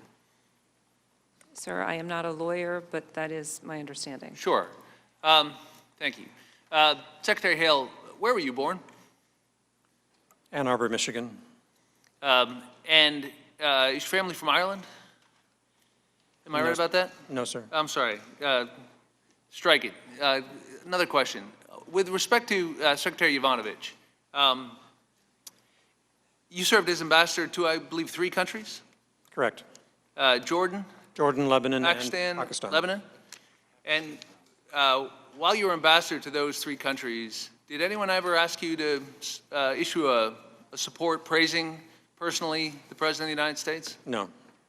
How would you have viewed such a request? It would depend on the situation, sir. If someone said, say you went to someone and you were having a problem with your job and you said, how can I do better? And they said you should publish something personally praising the President, flattering to him. Would that strike you as unusual? Yes. If someone told you to go big or go home, would that change your mind? I don't quite understand the... Well, that's what Ambassador Yovanovitch was treated to when she went to Ambassador Zhanlin seeking advice. And she declined to do so. I believe she said it would strike her as too political. Is that consistent with the approach you might take? I thought that sounds sensible, yes.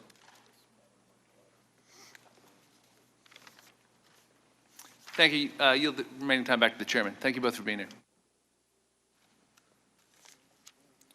Ms. Demings.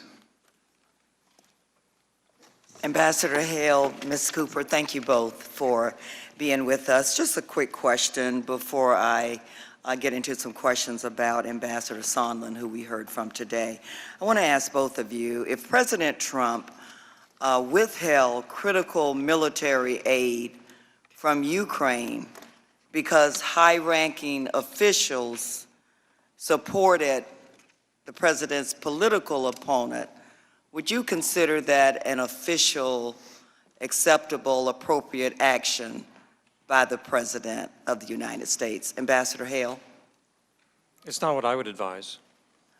Ms. Cooper? No, that does not sound appropriate. Ambassador Hale, you testified that you were aware Ambassador Zhanlin was involving himself in matters that, and I quote, went beyond the normal writ of an ambassador to the European Union, unquote. As you understood it, who authorized Ambassador Zhanlin to work on Ukraine?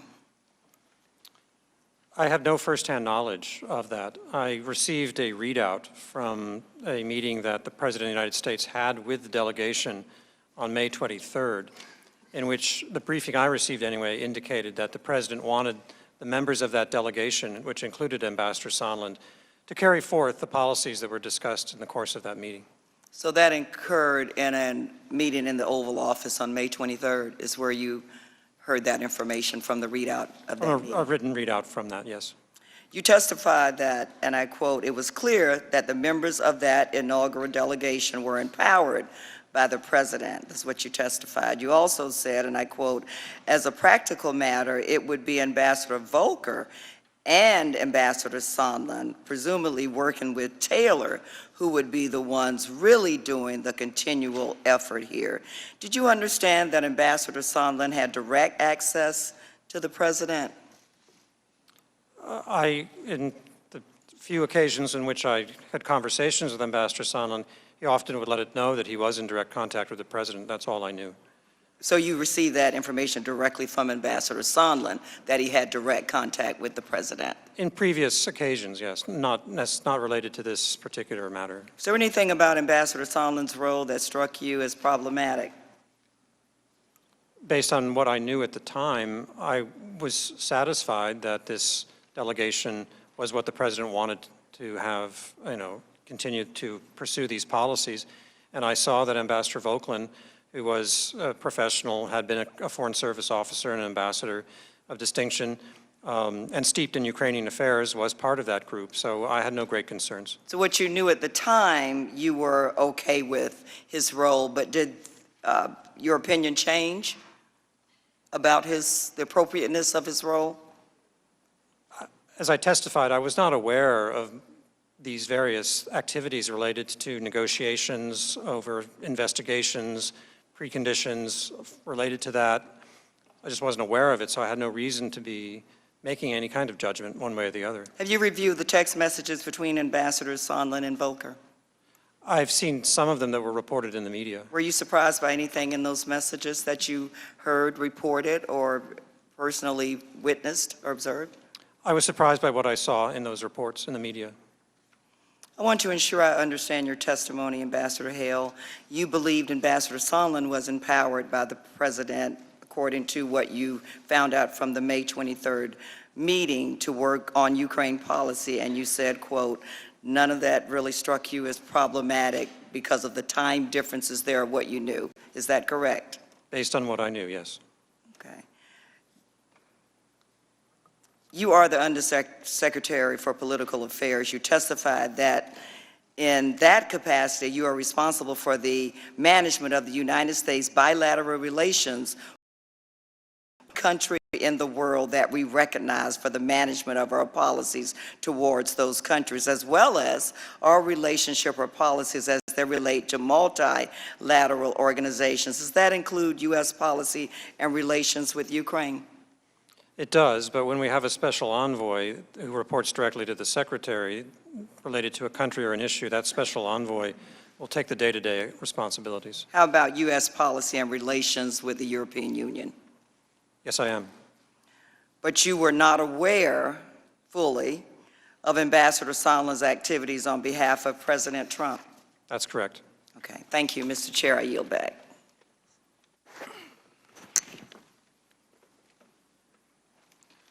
Mr. Krishnamurthy. Good evening. Thank you so much for being here. Undersecretary Hale, you and your colleagues testified that you've gathered official records at the State Department with the understanding that they would be provided to Congress, right? I was not involved in the decision-making, or I have no responsibilities related to gathering documents. I understood that it was underway. And I've certainly received the documents that I described earlier. I see. In terms of the materials that were collected, do they include electronic files and emails, for instance? I can only speak to the documents that were made available to me, and it did include emails. And paper documents as well? And paper documents. Would tape recordings potentially be among the files that are gathered? I really couldn't speculate on that. But you can't rule out that possibility? I don't know of tape recordings, but so I can't really comment on that. And are you familiar with from whom the documents have been collected, like the individual custodians? I don't know that, sir. You're aware that despite a duly authorized congressional subpoena has been served on the State Department, we have yet to receive even a single document, correct? I understand that, yes. Ms. Cooper, in the interagency process, did anyone in any committee potentially bring up the lack of allied funding as a reason for why there should be a hold on military assistance to Ukraine? I can only speak to the three meetings that I attended, the PCC, DSG, and then PCC, and I have no recollection of the issue of allied burden sharing coming up at that point. I did provide information in my deposition about what I thought was a completely separate query that I received in mid-June from the Secretary of Defense's front office, and one of the questions there just asked a question about the degree to which allies were contributing to Ukraine's security assistance, just to be very clear. Okay, but after the hold was put in place on July 18th, you haven't heard any concerns about a lack of allied funding as a reason for why the hold should be in place? In those meetings that I attended, I did not hear that, or I do not recall hearing that as a reason. The only reason that I heard was the President's views on corruption. No further information. Got it. Same question to you, Undersecretary Hale. Could you repeat the question, sir? I assume you didn't hear about the lack of allied funding as a reason for the hold being put in place after July 18th. No, I never heard a reason for the hold. You never, I assume neither of you heard any reason whatsoever for why the hold was in place, except for the fact that OMB put it in place at the direction of the President, right? That's correct. And I assume, one of my colleagues brought up the idea that the hold was put in place to assess whether or not President Szalinski was legit. I assume that was not a reason that was offered either. No, sir, I never heard that as a reason. I heard no reason.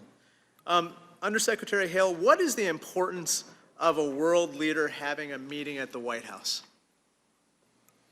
Well, really, it's case by case, but particularly for a new leader, it's an extremely important opportunity to demonstrate the strength of our relationship, for building of that relationship at a personal level, leadership level, to demonstrate common goals. How about in the case of President Szalinski? How important was it for him to have a meeting at the White House with President Trump? Well, I never talked to President Zelensky about that myself. I met him before he became president. I met with President Poroshenko and the two leading candidates. But as an expert on these matters, is it fair to say that a new world leader such as President Szalinski having a meeting at the White House with President Trump is extremely important for his image that he projects, especially toward folks like Russia? Well, an Oval Office meeting is incredibly valuable for any foreign leader. Let me just state that general principle. And for a Ukrainian president, it is indeed what you just said, to demonstrate that the bond between the United States and Ukraine is strong, and that there is continuity in our policies, and that we are going to continue to work together on our policy goals, including countering Russian aggression and intimidation of Ukraine.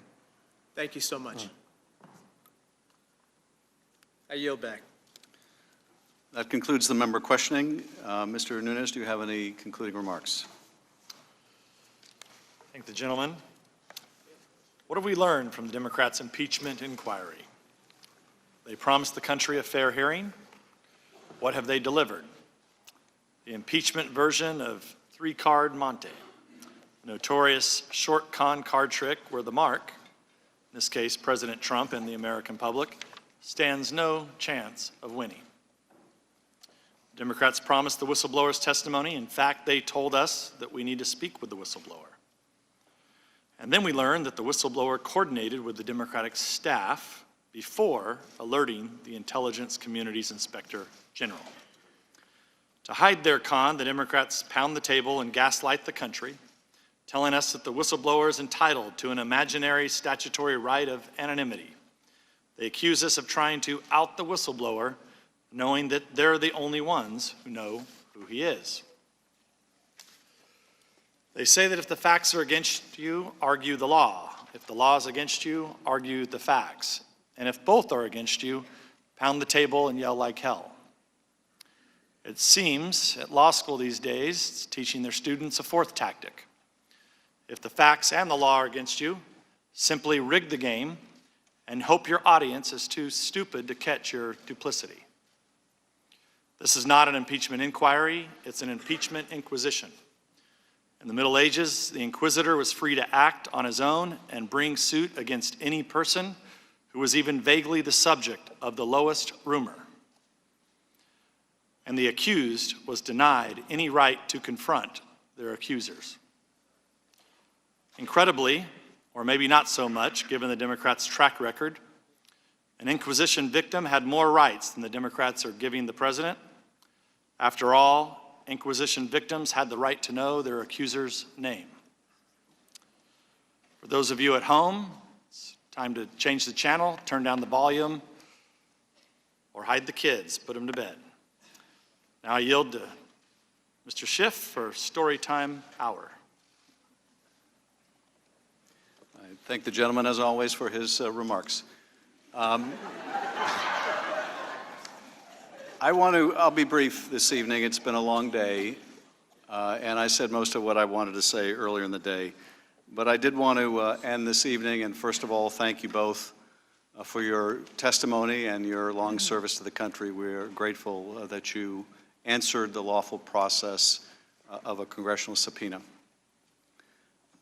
I wanted to share a few reflections on two words that have come up a lot in the course of these hearings.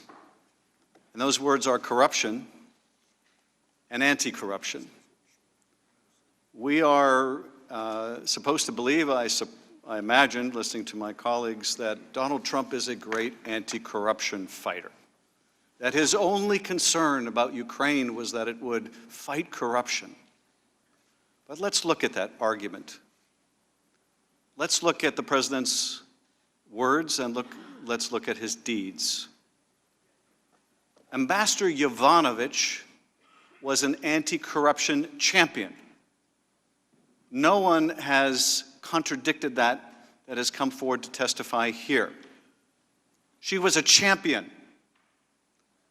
And on the day she is at a meeting acknowledging in Ukraine another anti-corruption champion, a woman who had acid thrown in her face and died a painful death after months, she is called back to Washington because of a vicious smear campaign by the president's lawyer, Rudy Giuliani, among others. She is recalled. That is not anti-corruption. That is corruption.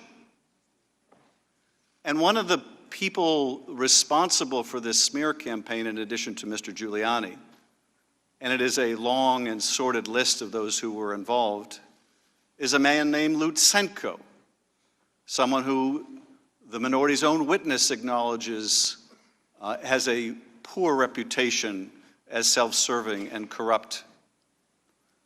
And what do we see about Mr. Lutsenko and his predecessor, Mr. Shokin? What does the president have to say about one of these corrupt former prosecutors? He praises them. He says they were treated very unfairly. That's not anti-corruption. That's corruption.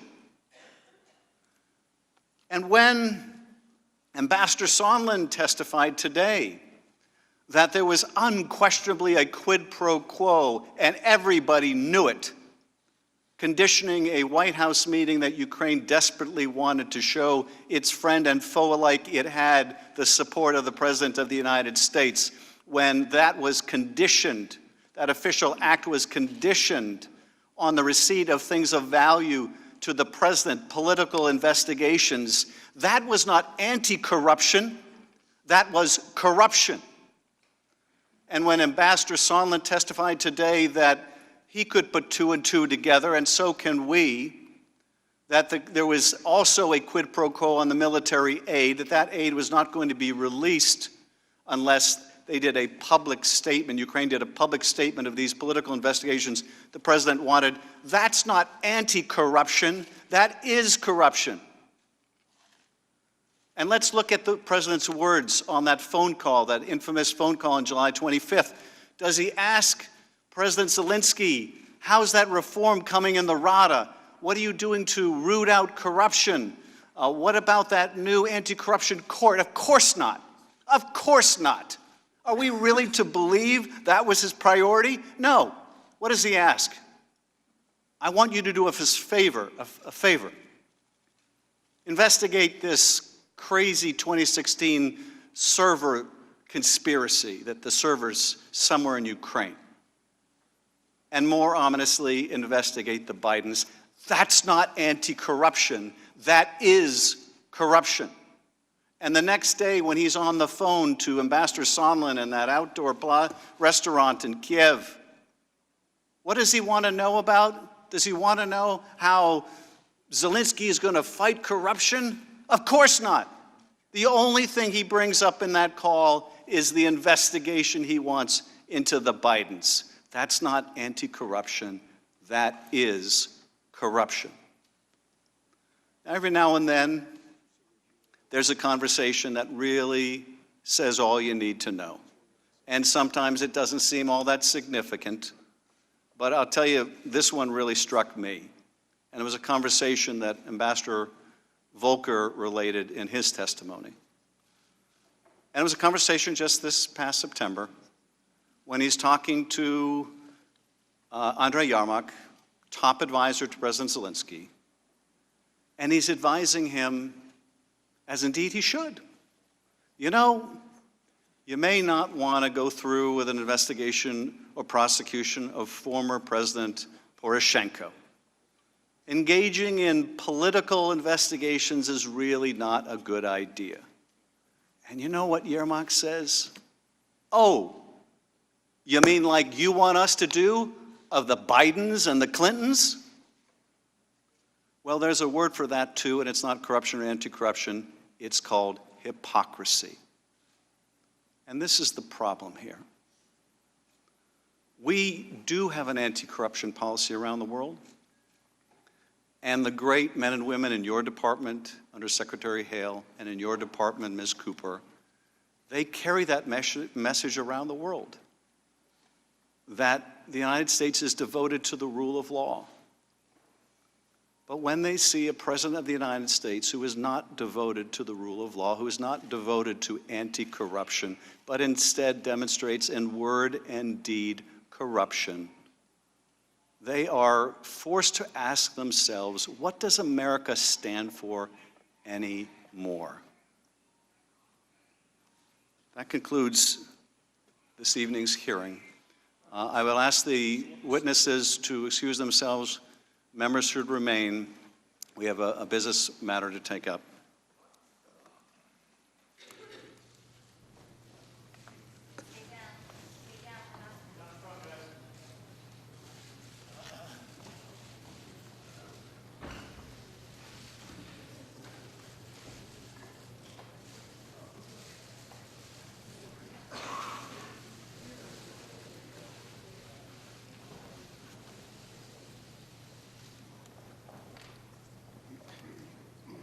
I have the ranking member's request that I concur as chair, and the ranking member's request that the committee issue subpoenas pursuant to House Resolution 660, Section 2, Paragraph 4. We received that request this morning, and we'll add it to the record now without objection. By way of overview, 2 of the requested subpoenas would compel deposition testimony by the whistleblower and by Hunter Biden.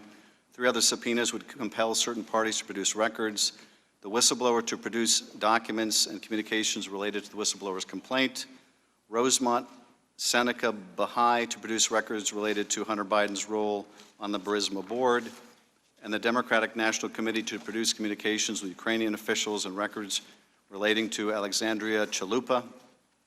I do not concur in these requests for subpoenas. We will not allow, as I said before, this committee to be used either to out the whistleblower or for purposes of engaging in the same improper investigation that the President sought to coerce Ukraine to commit. The committee will take them up now, beginning with the first minority request to compel testimony by the whistleblower. Is there a motion? Mr. Chairman, I move to table. Gentleman moves to Mr. Chairman, table. this That is meeting has not been noticed, Mr. Chairman. That is a non-debatable motion. All those in favor of table the motion, Point of order, Mr. Chairman. Point of say order. aye. Point of order, Mr. Chairman. Point of All order, those Mr. Chairman. opposed, say no. Point of order, Mr. No. Point of order, Mr. Chairman. Excuse me, the Point of motion is order, Mr. non-debatable. Chairman. Those opposed, say no. Point of order, Mr. Chairman. In the opinion of the chair, Point of the order, ayes Mr. have it, Chairman. and the motion is Point of tabled. order, Mr. Chairman. Roll call. A roll call vote is requested. The clerk shall call the roll. Chairman Schiff, Aye. Mr. Himes, Ms. Sewell, Aye. Mr. Carson, Aye. Ms. Spear, Aye. Mr. Quigley, Mr. Swalwell, Aye. Mr. Castro, Mr. Heck, Mr. Welch, Mr. Maloney, Ms. Demings, Mr. Krishnamurthy, Ranking Member Nunes, No. Mr. Conaway, No. Mr. Turner, Dr. Wenstrup, Mr. Stewart, Ms. Stefanik, Mr. Hurd, Mr. Radcliffe, Mr. Jordan, No. Mr. Chairman, there are 13 ayes and 4 noes. Point of order, Mr. Chairman. The motion to table is Point carried. of order, Mr. Chairman. Gentleman will state his point of order. Mr. Chairman, was this business meeting noticed properly within the rules of the House? House Resolution 660 requires that if the minority makes a request for subpoenas, that we will promptly take up that request, and that is what we're doing. On the subpoena to Mr. compel Chairman, testimony however, by Mr. Hunter Chairman, Biden. Rule 11G Is there a motion has on the not been subpoena to honored. compel the testimony of Hunter Biden? Mr. Chairman, I move to Sure. table. Gentleman moves to table. All those in favor will say aye. All those opposed will say no. No. In the opinion of the chair, the ayes have it. The ayes have it. The motion is now. Roll call vote. Gentleman requests a roll call vote. Please call the roll. Chairman Schiff, Aye. Mr. Himes, Ms. Sewell, Mr. Carson, Aye. Ms. Spear, Mr. Quigley, Mr. Swalwell, Aye. Mr. Castro, Mr. Heck, Mr. Welch, Mr. Maloney, Ms. Demings, Mr. Krishnamurthy, Ranking Member Nunes, No. Mr. Conaway, No. Mr. Turner, Dr. Wenstrup, Mr. Stewart, Ms. Stefanik, Mr. Hurd, Mr. Radcliffe, Mr. Jordan. No. Mr. Chairman, there are 13 ayes and 5 noes. Motion to table is carried. The motion is now on the subpoena to compel documents from the whistleblower. Is there a motion? Mr. Chairman, I move to table. Gentleman moves to table. All those in favor will say aye. All those opposed will say no. No. In the opinion of the chair, the ayes have it. The ayes have it. We'll now move to subpoena number 4 to compel documents regarding Hunter Biden's role on Burisma board. Mr. Chairman, I move to table. Gentleman moves to table. All those in favor will say aye. All those opposed will say no. In the opinion of the chair, the ayes have it. The ayes have it. The motion is tabled. The last motion is on the motion to compel documents from the Democratic National Committee. Is there a motion? Mr. Chairman, I move to table. Gentleman moves to table. All those in favor will say aye. All those opposed will say no. In the opinion of the chair, the ayes have it, and the motion is tabled. Point of order, We Mr. are Chairman. adjourned. Point of order, Mr. Chairman. Point of order, Mr. Chairman. Chair cannot unanimous.